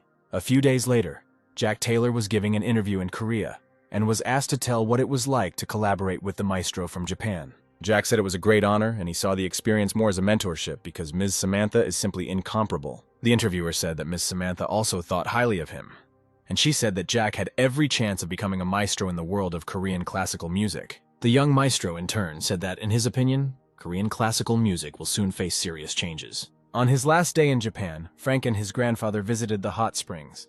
The main character was delighted and would like to visit there again someday. Frank asked his grandfather if he was taking good care of his health, and Carl White said that he would definitely be fine for another 10 years. Unexpectedly, he received a counter-question. His grandfather asked why he didn't play the violin for Mrs. Samantha. Grandpa knows how good Frank is at music, but he still wonders why his grandson turned down Samantha's offer when he needs her the most right now. The protagonist didn't know that his grandfather cared so much, but he felt that if he had played on her then, he would never have been able to return home again. But he didn't tell his grandfather about this. He ignored the question and changed the subject. Upon returning to Korea, the first thing Frank and his grandfather did was visit Chairman Smith, and Jessica was the most excited about their arrival. The main character brought gifts from Japan. His girlfriend was very happy. She was flattered that he thought about her and bought souvenirs for her. Leaving their suitcases at the entrance, they went into the living room and sat down together at the table to drink high mountain tea. Frank let the tea steep, then savored its aroma, and only then began to taste it. Jessica's grandfather, Chairman John Smith, took notice. And it turns out the young man knows his way around tea parties. Chairman Smith asked his son if there was any discussion about plant locations. Max replied that he would sort it out. The discussion was about the unspoken confrontation between the provinces for jobs, since all production is concentrated in the center of the country. Frank asked Max how the politicians were going to solve this problem, but all he learned in response was that the issue had been passed on to members of the regional administration. Chairman Smith interrupted their conversation and asked the protagonist what he would do if two hooligans wanted to take his things. Frank was not very keen to get involved in the political conversation and responded neutrally, saying that he would have pleased them differently. Later, the chairmen were left alone to play a game. John Smith told Carl that Frank was very similar to him. John asked his friend what he would do about his grandson's school. Carl White said he would go with him to Seoul when the holidays were over. John Smith kept telling his comrade to seriously consider Frank as his heir. The chairman also reminded Carl White of the promise he had to keep and smiled slyly. Frank brought an album of Maestro Samantha with her autograph for his violin teacher. She was over the moon and thanked him for a long time. The teacher asked him how he liked the maestro's live performance. The main character replied that she is truly the queen of strings, and that says it all. After all the discussions, they began to actually practice music, Jessica and Frank learning a new composition. The teacher admired how quickly Frank learned from the performance itself, right down to the musical notation, and not a single mistake. She herself sometimes even has to ask him for advice. Suddenly, the teacher came up with the idea of sending the main character to a competition. She asked if he wanted to take part in an international competition, where they look at age and experience. but she was sure that a letter of recommendation would suffice. The level is high because the competition is worldwide, and the teacher insisted that it would be a valuable experience, but Frank said that he was not interested. The main character is sure that he can earn as much as he needs without competitions, so he doesn't care about the prize money either. Besides, he doesn't want to live like last time, chasing money and power for the sake of pacifying his own vanity. The teacher added that if he won the competition, he would be exempted from military service, and Frank immediately jumped up from what he heard. He served so long ago that he forgot about those times in his past life. He was credited with serving as a military judge. But this time he will definitely have to join the army. He shouldn't expect any help from his family, and he wasn't ready to devote his precious youth and the miraculously given new life to the defense of the state. He suddenly changed his mind. Competition is important after all. It's a great chance to test your abilities. Frank believed in himself and decided that he could. Even if Beethoven himself suddenly came to life and came to the competition, the main character would not give him the victory. The chairmen were still playing. Frank's grandfather was lost in thought, and John Smith took the opportunity to make fun of him. Carl White asked him if he knew anything about violins. John thought for a moment and replied that violins could cost a fortune. Chairman Smith said that Miss Samantha's violin was worth about $40,000 in the 60s. He added that the price has probably increased tenfold now, and it would be difficult to get one like that unless someone puts it up for auction. Carl White didn't expect it to be that expensive and jokingly suggested to his friend that they place bets on the next round. Near the Whites' porch, the son whose father had kicked him out of the company was kneeling in the rain, screaming under the windows and asking for another chance. Carl came out onto the porch, his eyes filled with only anger and contempt. He asked his son if he himself understood what he had done wrong. The son replied that he would improve, that the advisor would be punished, and that this would be a warning to the others. Frank's grandfather was furious at this answer. There were many more people involved in this matter than just one advisor. He called his son a blockhead and was disappointed in him once again. Carl said he didn't want to hear anymore, turned around and went into the house, and his son continued to beg for another chance. The next day, Frank and his grandfather were sitting in the office. The main character was deep in thought and thinking about the upcoming competition. Carl said that he had a task for his grandson. If he made his grandfather smile, he would give him something. At that moment, there was a knock on the door, and grandfather's advisor on the development of new materials entered the office. Frank's mood immediately changed. He was angry that the rats his uncle had brought were still working here. The guy who leaked all the developments overseas in his past life is still filing reports for Chemical White. Frank clearly decided that it was time to protect the company and remove this rat. He was almost certain that it was with this document that the dirty deeds were carried out. The protagonist asked his grandfather for the report so he could study it himself. He wouldn't let White Chemical go bankrupt a second time. Grandfather was wary. Frank was certainly smart, but he wasn't sure he could understand the report. The main character asked whether the provisions on the new materials had been written in by the advisor or not, as they were full of ambiguous wording. Frank explained that the strength of the agreement depended on the words used in it, and according to the council's wording, the new materials were not exclusive to the company. The decision in court will be made in accordance with the adopted provisions, and with such an agreement it will be difficult to obtain legal protection. This meant that if the advisor sold the developments to other companies, White Chemical would not be able to hold him liable. Frank added that his grandfather's company does not have a legal team and would inevitably face such problems if it signed the agreement. Grandfather's advisor in his past life took advantage of the chaos of that era and sold the company's exclusive developments abroad. Carl White asked his grandson how he knew all this. He couldn't tell the truth, so he replied that he saw something similar on the news. He added that a couple of days ago they talked about a similar incident on TV, and judging by the grandfather's face, he didn't really believe it. But then Grandpa smiled and thanked him, knowing that he wouldn't hear the truth anyway, but Frank had helped him a lot. At this moment, the main character caught his grandfather smiling, and a couple of minutes ago they agreed on a gift, and now he can ask for whatever he wants. In the evening, Carl White returned home from work and was met by a butler with an umbrella, as it was raining heavily outside. Carl's youngest son was sitting near the house again, shouting that he would hang around here until he received forgiveness. His father told him to go inside. Frank, his uncle and grandfather, sat silently at the dining room table, not knowing where to start a conversation. The housekeeper approached the son and offered to bring him a change of clothes, as he was soaking wet, but he rudely sent her away. While Frank and his grandfather were leaving, he probably had time to rest and change clothes, since he was wearing something different in the morning. Carl White looked at his son with a serious look and told him that he should forget about running the company. The son couldn't sit still. He stood up and shouted that he had only failed to keep an eye on his subordinates once, and that his father was too harsh with him. Carl White asked his grandson to step outside for a few minutes to talk to his son alone, but Frank's uncle continued to argue that he was innocent. As soon as the main character left the dining room, The grandfather stood up from the table and slapped his son. Frank's uncle has no idea how much trouble the rats he raises are causing. Carl told his son that he did not understand the responsibility that came with power and shouted at him to get out of there. Frank stood behind the wall and heard everything. And considering the potential losses to the company, in his opinion, his uncle got off easy. The next day, at Chairman Smith's home, an assistant came to John's office to inform him that the auction would be held in New York. He showed the chairman the expected price. John Smith had assumed it would be expensive, but he had not thought it would be that expensive. John told his assistant that they simply had to win the bidding, because his future son-in-law was no slouch. In the next room at that moment, Frank's ears turned red, and he jokingly asked who was gossiping about him. The teacher played a new composition for the children, and asked the main character how he liked her playing, whether it sounded good. She still showers him with questions. Such people are called talented workers. Frank said that her posture looked wrong. She did not expect to hear such a remark, because she has been playing the violin since childhood and no one told her about it. He said that her posture was so cardboard that it could be printed in textbooks, but this is the wrong approach. The teacher is so obsessed with proper posture that she doesn't notice how one shoulder is sagging. Frank asked her to play again and adjusted her hands a little. The teacher was afraid that in this position the violin would make strange sounds. She tried to play. The sound became deeper and the melody was much softer. She did not understand how this was possible. The protagonist said that most people have their own posture, but it is difficult to find it if you do not change your posture. The teacher couldn't believe her ears. She's been playing the violin all her life.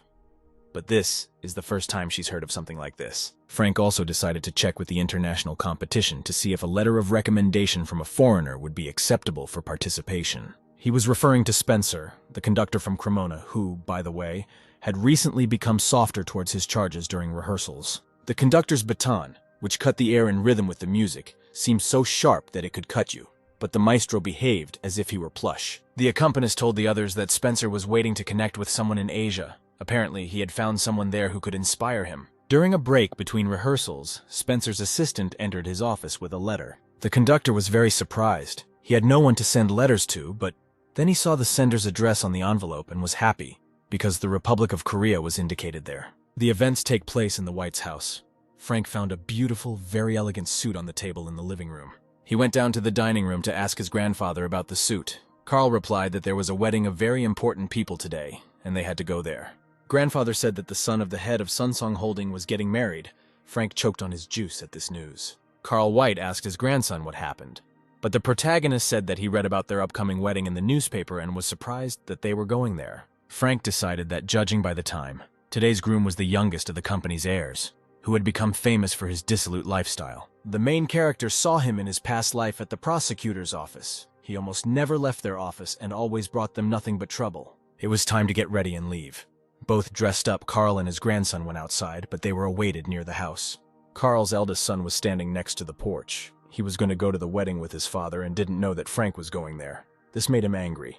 The protagonist's uncle decided to give his nephew some advice and told him to behave properly, because there would be many adults at the event today. Frank laughed at this, wondering if his uncle even knew how his little brother was acting. Before Carl's eldest son had time to reach the car, his father gave the command to the driver to go. The car started moving and disappeared from the yard in a second. Frank's uncle was confused and shouted after it.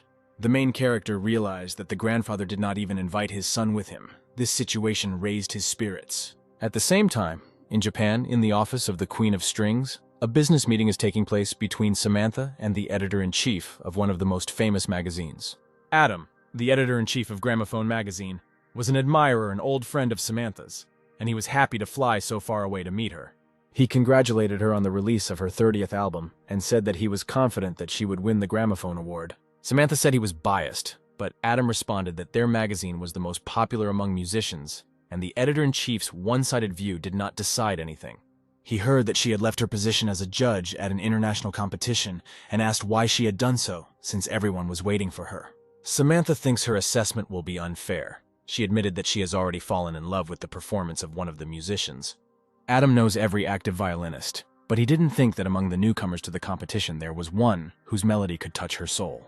The Queen of Strings changed the subject and asked about the auction at which someone bought a Stradivarius. Her interlocutor expected that she would take part in the auction, since this violin had the same number as her instrument. Adam said that this time it was quickly bought by someone influential from Asia. He believes that the instrument reveals its true value only when played. She tried to calm her friend down and said that eventually this violin would definitely find a suitable owner, someone who could handle it. Meanwhile, two friendly families had already gathered in the temple for a wedding, at which there were many of those who had attended the banquet of the heirs. The ceremony took place in a cathedral, which Frank condemned because they were trying to pass off a marriage of convenience as true love. The bride and groom looked like a prince and princess. The ceremony was very beautiful. Jessica especially liked it. Later, they announced that there would now be a festive concert for the newlyweds.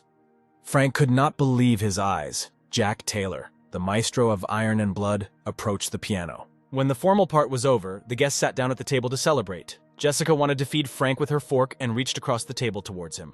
Everyone except the main character was amused by her behavior, but suddenly the table began to discuss serious topics. John Smith talked to his son and suggested that he expand the company to other countries, not just to the provincial regions of Korea. He was attracted to China, but not only because of cheap labor in the future. This country will become dominant in the global semiconductor market. Chairman Smith was very popular at the event. Everyone wanted to say hello to him, as if it was his wedding that day. The newlyweds approached him to meet him and thank him for coming to the wedding. John Smith congratulated them and wished them a happy life. Jessica noticed something strange on her groom's neck and decided to ask Frank about it. The veins on his neck were clearly visible, and even behind the collar of his suit they could not be hidden. The main character guessed what it was from. It was a side effect of Viagra. Frank felt awkward because he didn't know how to tell his girlfriend. He changed the subject and suggested going for a walk. In another corner of the room, they met Jack Taylor, who was the first to approach them. Jessica was surprised by such an honor. Frank told the pianist that he didn't expect to meet him there. Jack tried to keep up the conversation and behaved very constrained and awkwardly. This awkward young man will later become a charismatic performer, but now it is rather difficult to see it in him. The main character said that he and his grandfather were delighted with Jack's performance. He did a great job. The pianist asked Frank if he noticed a mistake in his performance. Our hero was delighted with the playing, but he noticed the mistake. Even if you don't know anything about pianos, you can feel his level, but in this superb performance, his fingers seem to have become wooden. The main character noticed that the pianist didn't like this place. Jack Taylor would later be called the maestro of Iron and Blood. But one fact remains forgotten by everyone. Jack Taylor is one of the groom's relatives. Frank is not familiar with all the details, but thinks that they do not get along because of his difficult character and cold nature. Frank told Jack not to shackle the music himself. When people listen to his performance, they forget about all the ordinary things. The next day, the boys had a joint violin lesson, and the teacher was shocked that Frank had already received a letter of recommendation. The main character said that he himself was surprised that the letter arrived so quickly from other countries. He advised Jessica to change her hand position a little when playing the violin. She tried it, and the sound became completely different. The teacher asked who wrote the letter to him, because any letter wouldn't work. A recommendation from someone authoritative was needed. Frank smiled and decided not to name names yet, as it would sound too shocking for the teacher, and simply told her not to worry. At that moment, Chairman Smith's secretary entered the room and told the protagonist that Jessica's grandfather was calling him for a few words. John Smith apologized for pulling him out of class and offered him a seat, and later asked if Frank would be entering the competition.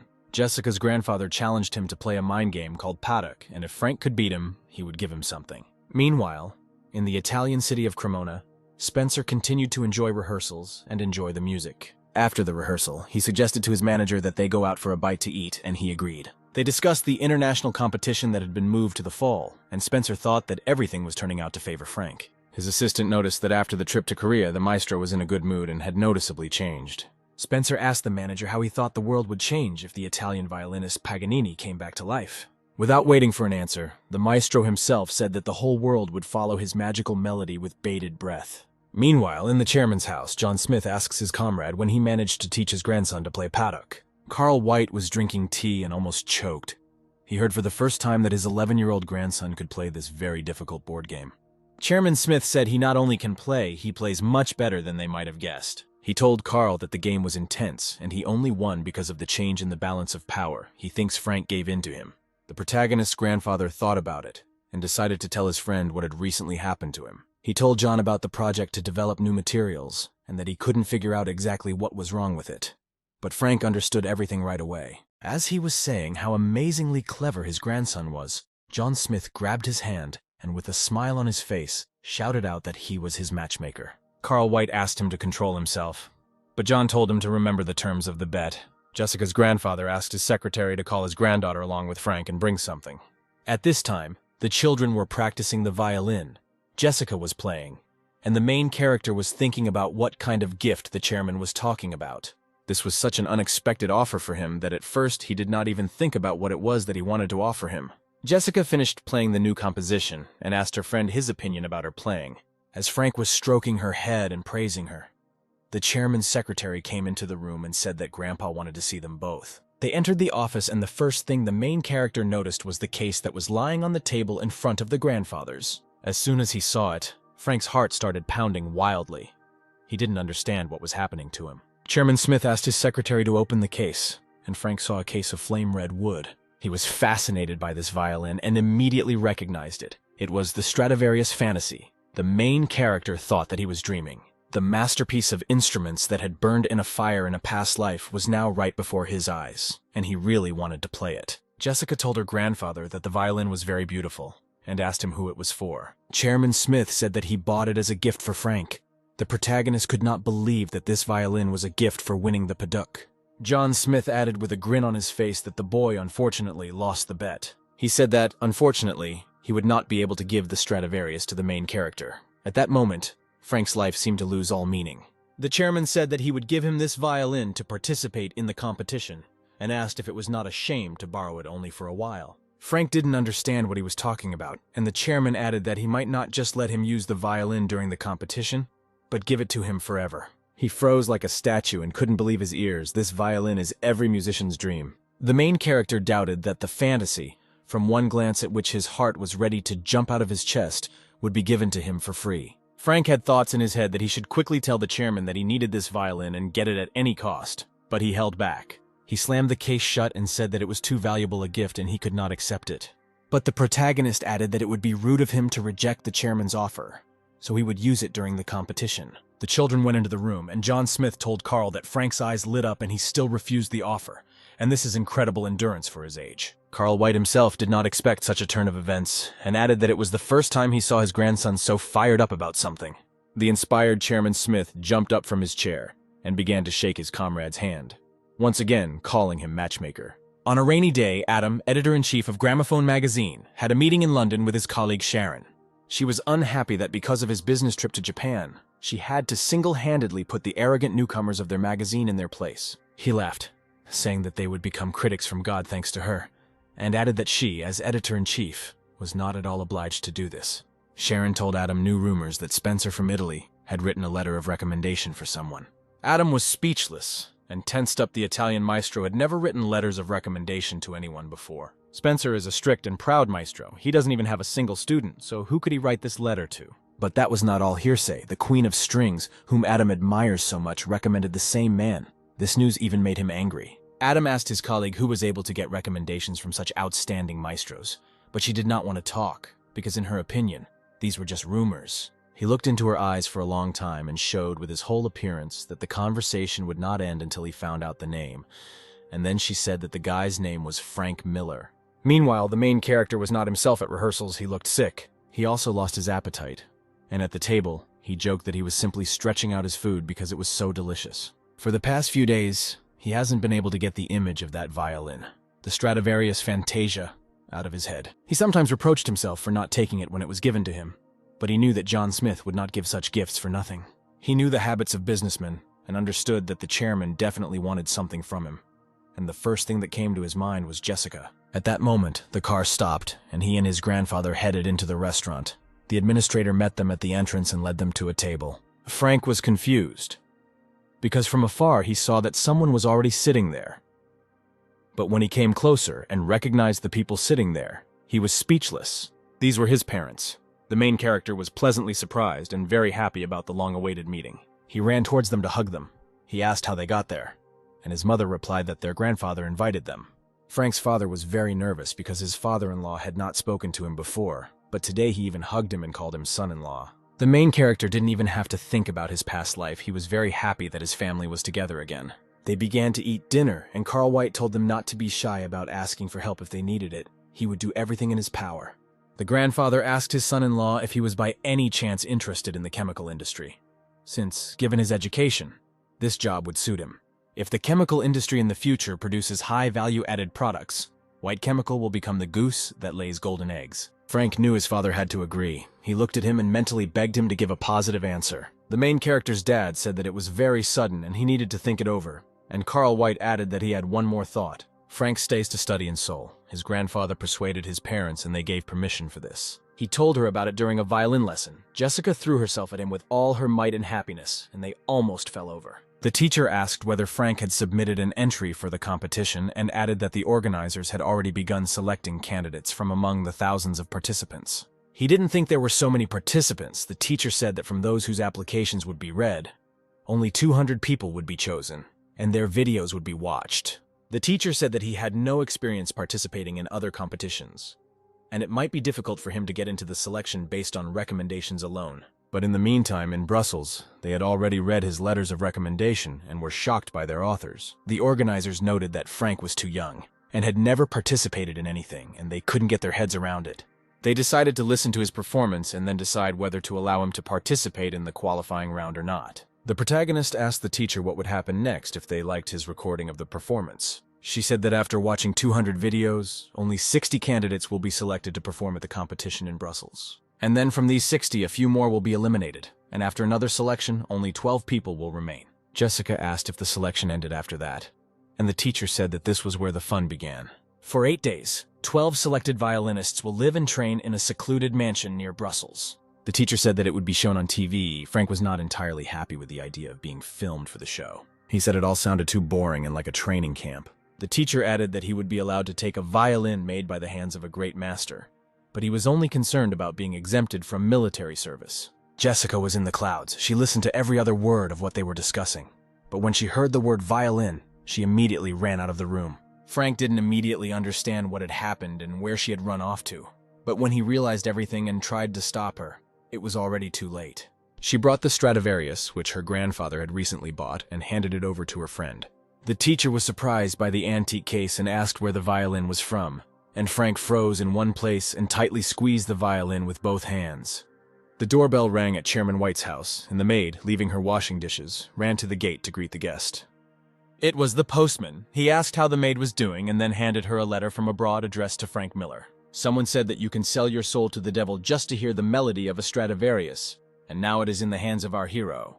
His heart feels like it's trying to jump out of his chest, but as soon as her body touches Frank's shoulder, the feeling subsides unusually quickly. The teacher listened attentively to her students playing, but could not understand whether it was Mozart or Beethoven. She had never heard such a melody. Without deciding what exactly he is going to play, he simply lets his hands move so as not to be completely absorbed by the instrument. He felt warmth from the instrument, and by concentrating for just a moment, one could drown in the melody of the violin. Frank realized that if he had only opened the case for the first time at the competition, he would have been so impressed that he would not have been able to play. Jessica and her teacher stood in complete amazement and asked the main character what melody he had just played. But he had no idea. It was a melody that only the violin itself knew, so beautiful that it gave you goosebumps. The next day, a conversation arose between the chairman in the garden, John Smith asking his comrade whether his grandson was going to Brussels. Carl White replied that it was, and John was impressed. He didn't think Frank would get through the pre-selection so easily. Jessica's grandfather said that musicians are like orchids. They also overcome many obstacles and difficulties in order to grow. But he added that Frank is not like that at all. He shines from different sides, like a brocade carp. Although he is a child, he is completely sensible and plays the violin with such passion. When Frank refused the violin, he immediately realized that money could not buy it, and again reached out to shake his comrade's hand, calling him matchmaker. Carl White said that he is not against Jessica at all, but their feelings must be mutual. He does not want to interfere with such things with his greed anymore. At that moment, John Smith's granddaughter ran into the garden. She greeted Frank's grandfather and asked how he was doing. That same evening, the main character was seen off to the airport by his grandfather and his parents. His mother was worried that he had forgotten nothing and double-checked everything several times. She was very worried and said that if his flight had not been moved back 2 weeks, she would have been better prepared. Frank also often thought about why he was expected before others, but then another person appeared in his thoughts, and he began to look around. He asked where Jessica was, and the grandfather couldn't help but joke that his grandson had hoped his girlfriend would come to see him off. Mom asked if he could handle it alone. Maybe she could fly with him, but he replied that everything was fine, especially since they would meet him at the airport. Frank picked up his suitcase, said goodbye to everyone, and headed to the check-in area. As soon as the adults were about to leave, they heard the screams and tears of a girl who was running towards them as fast as she could. It was Jessica. She fell in the middle of the waiting room and cried bitterly because she didn't have time to say goodbye to her friend. Meanwhile, there were already several people waiting to meet Frank at the Brussels airport. One of the greeters was a menacing man with a serious expression on his face. He was waiting impatiently for our hero to look at his impudent face. And at the Korean airport, there was still drama like from a movie. Carl White scolded his friend for not warning that Jessica was coming. John said that she was stubborn at first, but then suddenly changed her mind. Then he turned to Frank's parents and greeted them. They exchanged a few words, and later he called his granddaughter to introduce her to them. Grandpa told Jessica that these were Frank's parents, and she immediately calmed down, realizing that this was her chance to score points with her future mother-in-law. She wiped away her tears, pulled herself together, and said that she greeted them warmly, calling them mother and father, which shocked Frank's parents. The plane landed in Brussels. The main character got out and was surprised that everyone around was talking about the competition, and went to look for his greeter. He saw a girl holding a sign with his name on it and walked towards her. Coming closer, he introduced himself. The girl said her name was Eva and wanted to introduce the second greeter. But before that, she asked if Frank knew any other violinists. The man standing next to Eva looked at him angrily, and the main character replied that he knew a couple of musicians who were famous all over the world.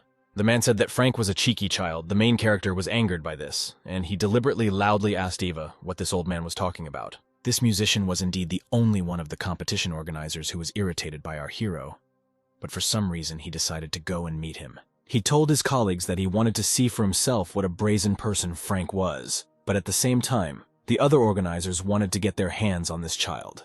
Eva suggested taking a look at Mozart, a Belgian arts center, to see the concert hall before the competition began. When they arrived and Frank walked inside, he was shocked by the scale. The hall was so majestic and antique, he asked if he would perform there. The unpleasant man asked why he was staring like that and said that if a violinist comes here, he must definitely play. What was so unclear about that? Frank replied that the decision had to be made by the one holding the bow, and the man replied that this was just an excuse for the weak. An argument broke out between them again, crossing all boundaries, and Eva didn't know how to stop it. Our hero was very angry that this boor followed him everywhere. He did not understand why the competition organizers hired such rude employees. The rest of the staff stood outside the doors in the corridor and watched Frank. They concluded that in life he looked even younger than in the video. They realized that a serious argument had started between their colleague and the child, and one of the organizers told the others to move aside so that he could sort it out. As he stood behind the others, while he was pushing his way towards the doors, someone tripped and pulled the others down with him. 3 men fell together on the floor in the corridor in front of the main character. Frank did not understand what happened, and his main question was who all these people were. The man who accompanied our hero from the airport told him that everyone had come to look at him. One of those who had fallen stood up and approached Frank, asking if he knew them, but he only thought to himself that he was not obliged to learn all the contest staff. Another man said he had seen a recording of his performance and asked how Frank managed to play Beethoven's Violin Sonata. The main character was getting angrier with each passing minute, because the recording was intended exclusively for viewing by judges, and there was clearly a leak here. He was told that a violinist who entered the concert hall was obliged to pick up a bow and play. He picked up the violin case and walked towards the performance hall with a serious face. At the same time, other musicians were heading there, who had come to the competition to fight in a musical battle for victory. One of the participants was informed that Maestro Spencer had written a letter of recommendation to a violinist from Asia. Sure, there are talented new guys who are catching the eye, but this guy was offended that Spencer recommended someone else instead of him. In the preparation room, all the participants were restless and looking in one direction, namely Frank Miller. No one could believe that this boy was also participating in the competition. He was too small, and there were those who thought that he had entered this hall by mistake. Frank was focused on himself and tried to push away all unnecessary thoughts, but the looks from all sides were making him nervous. There are 24 participants initially. They are still young, but there is no doubt that many of them will end up on the final list. This will be a moral duel that combines complacency and restraint. Our hero has never felt anything like this in his life. The host came into their preparation room and announced the first hearing. The order of performances is random. Each participant must play the assigned composition. The host announced that the first to speak would be contestant number 37, Frank Miller. After his name was announced, everyone around began to whisper, as they were convinced that the Queen of Strings and Spencer had indeed recommended this boy. When Frank walked onto the stage, he remembered his interview at Jahan Holding, and he didn't hesitate for a second. Seeing the members of the jury, the protagonist was overcome with panic. These were all those whom he had recently met and behaved inappropriately in front of. He tried to reassure himself that if they were professionals, they would be able to put aside their grievances and focus on his performance. Frank was given permission to begin, and he began to play the assigned composition as always, merging with the violin into one. The judges watched him, holding their breath to hear every note he performed, as if he had hypnotized them. The main character finished his performance with relief. He realized that everything went well and he would now be released. But suddenly one of the judges spoke. One of the jury members, making a note on his sheet of paper, said that Frank imitated Brahms very well. Frank was stunned. He didn't know that the judges would comment on the performance. He heard that here they often don't even listen to the end. But it was good that at least he hadn't heard any heavy sighs. Yet the next man asked him how long he had been playing the violin. The guy hesitated and decided to answer the truth. He said that he had been studying properly for a little longer than a month. The jury was a little amused by this answer, but they understood that the boy was so talented that Mrs. Samantha and Spencer did not hide their admiration. The man who had argued with him the most decided to ask Frank one last question. He asked why he played the violin. At the same time, in South Korea, Carl White came to visit a friend, and an interesting conversation began between them. John Smith asked why his friend was so busy, to which Carl replied that he thought his grandson had chosen music. Of course, he will not interfere with his desire, but what will happen to the company John Smith proposed to put his granddaughter at the head of White Chemical? Carl laughed, but John said seriously that the company could be run by more than a man, and that White's offspring had already suffered from his old-fashioned beliefs. Carl changed the subject, asking how Jessica was doing, and her grandfather said that if she knew that the violin had to be delivered to Frank the next day, she would probably start whining and want to go too. As always, Jessica heard the end of the conversation on time, and her eyes lit up with happiness when she heard that she had to go to her friends tomorrow. The next morning, the results of the first qualifying round were known. Frank sat outside and studied the list. He saw his name among those who had gone further, but this made him sad. He thought about the question he had been asked at the end of his speech. He compared himself to those guys who put in a lot of effort to play at the competition in Brussels, and he didn't put in nearly as much. But his heart also begins to dance, as if the violin were leading him every time he played. At that moment, opposite the bench where Frank is sitting, a blond guy crawls out of the bushes. Frank was scared, but immediately remembered the young man. He was quieter than the others yesterday, but did not take his eyes off our hero. The main character went inside, and that guy followed him. He asked how long he would follow him. The stranger asked where Frank was going, and upon learning that he was going to the hall to rehearse, asked to come and watch. Some performers forbid people to watch them train, but our hero is not one of the sensitive types and did not mind his presence. The guy wanted to make sure that this boy was really worthy of Spencer's recommendation. And the bow played a slow, quiet melody, as if the stranger were forced to wander in impenetrable, utter darkness. It takes the wisdom and experience of an adult to perform like this, but Frank handles the melody like a piece of cake, and he charms him with his playing. At that moment, the door opened and the sensual performance was interrupted. Eva entered the hall. She was surprised that William was sitting in the hall and listening to Frank play. The main character became worried and asked what business she'd come for. She said that he had a visitor, or rather that they had come from television to interview him. The interviewer explained that previously filming only began closer to the last rounds, but this year the regulations changed. She begged him to give an interview and tell about his acquaintance with great musicians who wrote him letters of recommendation. As soon as he sat down on the chair opposite the journalist, Jessica burst into the room and quickly ran up to her friend. She hugged him. Her eyes showed all the feelings she had for our hero. Jessica was so happy about this meeting. Frank's mother noticed this and couldn't help but comment. She said out loud that Jessica really liked her son. While our hero was talking to his loved ones and asking them how they ended up there, the cameraman turned on the camera. This shoot started with a normal but happy picture of the performer's life, where everyone is smiling and hugging. Jessica, without the slightest embarrassment, wanted to feed Frank, even though she could barely hold her chopsticks. While the main character, his girlfriend and mother were having lunch, the filming continued, which made everyone feel awkward. Frank's mother was the most worried, and she quietly asked her son when they would stop filming them. Frank thought to himself that if he felt uncomfortable spending all day in front of a camera, he couldn't imagine how much more awkward his mother felt. He approached the reporter and asked how much longer he had to film. In response, she apologized for the inconvenience and said that his family looked very harmonious. She said that if no one objected, she would like to interview his mother and younger sister. Frank laughed that they mistook Jessica for his little sister. He approached his mother and girlfriend and said that if they didn't mind, they would like to interview them. He could refuse, but they both agreed. While Frank was amused by the fact that everyone would now think that it was normal in Korean culture to take such great care of an older brother, Mom decided to break the news. Monica told her son that Chairman John Smith had given the violin and said that his people had delivered the violin without letting anyone else have it. She asked how much the violin cost, but Frank evaded it by saying that it was only given to her for the duration of the competition and that he did not know the price, deciding that it was better not to tell his mother about its cost. After the interview, the main character went to the rehearsal room, where William had been playing for several hours in a row. He asked Frank, who was passing by, how long he had been playing the violin. The protagonist hesitantly replied that he had been playing it for about a month. He knew that it would be a blow to his interlocutor, but he did not want to lie. William was angry. He couldn't believe that the boy could play the violin so perfectly after only a month of training. He continued rehearsing when suddenly his friend came into the room and said that William was exhausting himself, and the second round was coming soon. His nose was already bleeding, but he continued to play. His friend stopped him and asked what happened. Even at the Royal Conservatory, where the best are selected, William looked down on others from the heights of his talent. His friend didn't understand why he was so tense and kept saying that the end would soon come for him.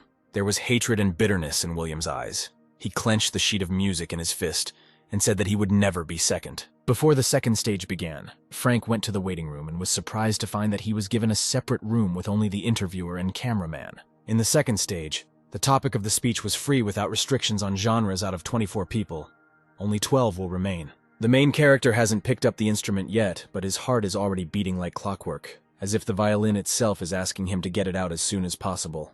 He spoke to her in his mind that he would help demonstrate her true worth and offered to make this performance worthy together.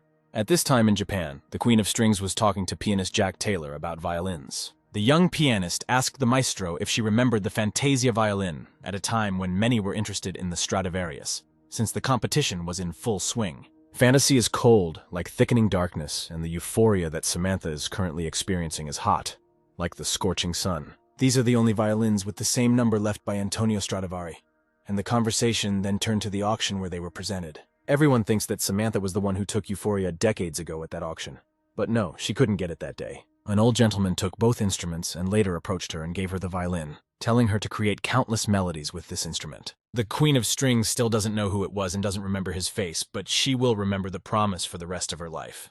The man who bought the instruments told her that the Stradivarius violins would find their owners themselves, and for now he was just taking care of them. Jack Taylor asked her what would happen if the violin did not find its owner, and Samantha replied that it would then turn to ashes. In Brussels, on the second stage, it was the turn of number 37, our main hero, who came out on stage, proudly holding the fantasy in his hand. The jury members' jaws dropped in surprise. No one could believe what they were seeing in front of them. The main bore of the judges would never have thought that he would see this violin. The Queen Eliza competition was really worth waiting for, at least for this. Everyone wondered how this boy could have an imagination, but the jury members quickly came to their senses and allowed the performance to begin. According to legend, if someone who is unable to become the master of this violin touches the strings, he will lose the ability to see the world and hear the melody, and it will turn to dust. Frank began his speech, and the question hung in the air whether Fantasia had found its owner and turned into flame instead of ashes. It was a composition of myths, the 30th work, the Fountain of Arethusa, and everyone seemed to be covered by a wave. The tone was so pitiful that it sent shivers down the listeners' spines. A great despair from which there was no escape surrounded the nymph Arethusa. The nymph was saved only by God's blessing, and Frank was committed to passing it on through his game. The mercy of the goddess turns Arethusa into a source of water. The ending of the myth is tragic, but in the melody of the main character one can hear love and blessing. No one had ever interpreted myths in this way. Alex, the head judge, said at the end that it was a superb performance, but he later added that he felt Frank still hadn't found the answer to his question of why he was making music. The next contestant was William. His performance was sharp, harsh, and very nervous, which all the jury members noticed. His performance has been compared to fireworks in a field. He has a wonderful sense of melody, but he is in too much of a hurry, as if he is locking himself in a place from which he cannot escape.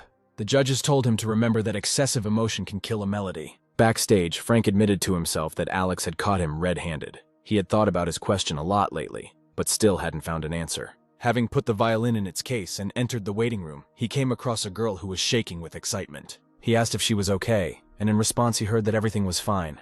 She was just a little worried, although she looked almost at death's door. It was Anna number 40, she performed next, and the judges said it was a really bad performance. She was told that she had talent, but her body was so tense that the melody was simply doomed to become the same.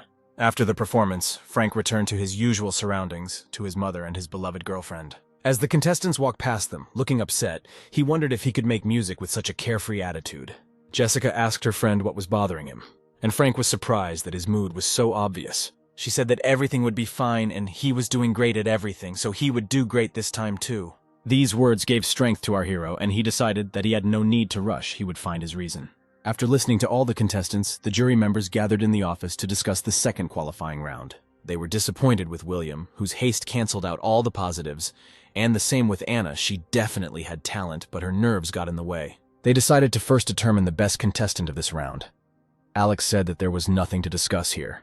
The best was the impudent little Frank. He plays like Paganini back from the dead, and it would be a good thing if he could succeed at such an early age and not burn out too quickly. But many believe that he has no reason to pursue music, and if he can't control his emotions, his skills will deteriorate. But one of the judges noticed his face and said that if Frank didn't love the violin, his expression wouldn't be like that. When he performed, his face looked like the Queen of Strings' face, so they have nothing to worry about. The jury members unanimously decided that number 37 Frank Miller would take first place in the second round. At that moment, Alex thought to himself that if this boy could find a reason to be a violinist, then the world of classical music would see a golden age. Ava came into Frank's room and announced that, based on the results of the second round of the competition, he would move on.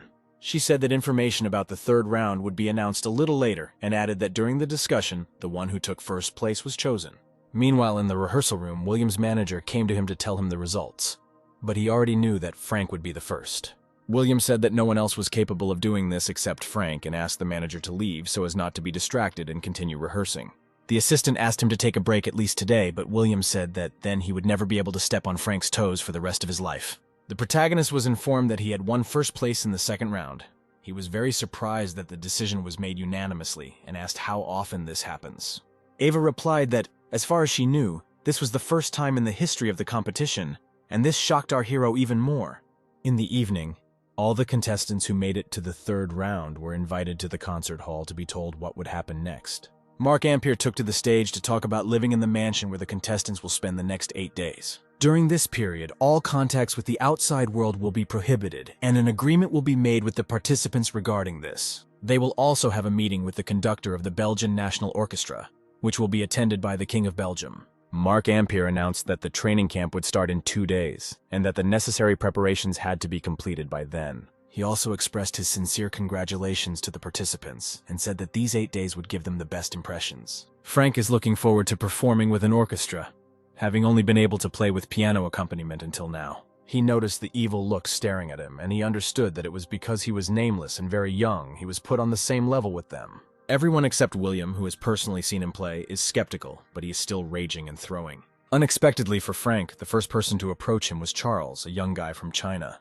In the past life of the protagonist, this violinist was called the Star of China. He became famous not only for his skill, but also for his volunteer musical activities. At that time, the Queen Eliza competition and the mansion seemed so far away to Frank, but only now did he realize that he was among the future great maestros. The cameraman can't help but capture the fateful meeting between the rising Chinese star and the Korean prodigy. Charles told Frank that he had heard a lot from his teacher, Maestro Dan Lun, but was still impressed by the talented newcomers. He said he would be happy to perform on stage with Frank after the competition, when suddenly the main character's name was heard from the other end of the corridor.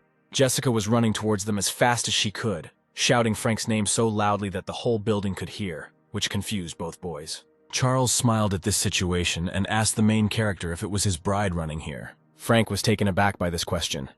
This was not the first time he had gotten into an awkward situation because of Jessica. Later, the interviewer asked the main character's mother a few questions about their family and her son's childhood. The girl thanked everyone for the interview and asked Frank how he was feeling after so many trials.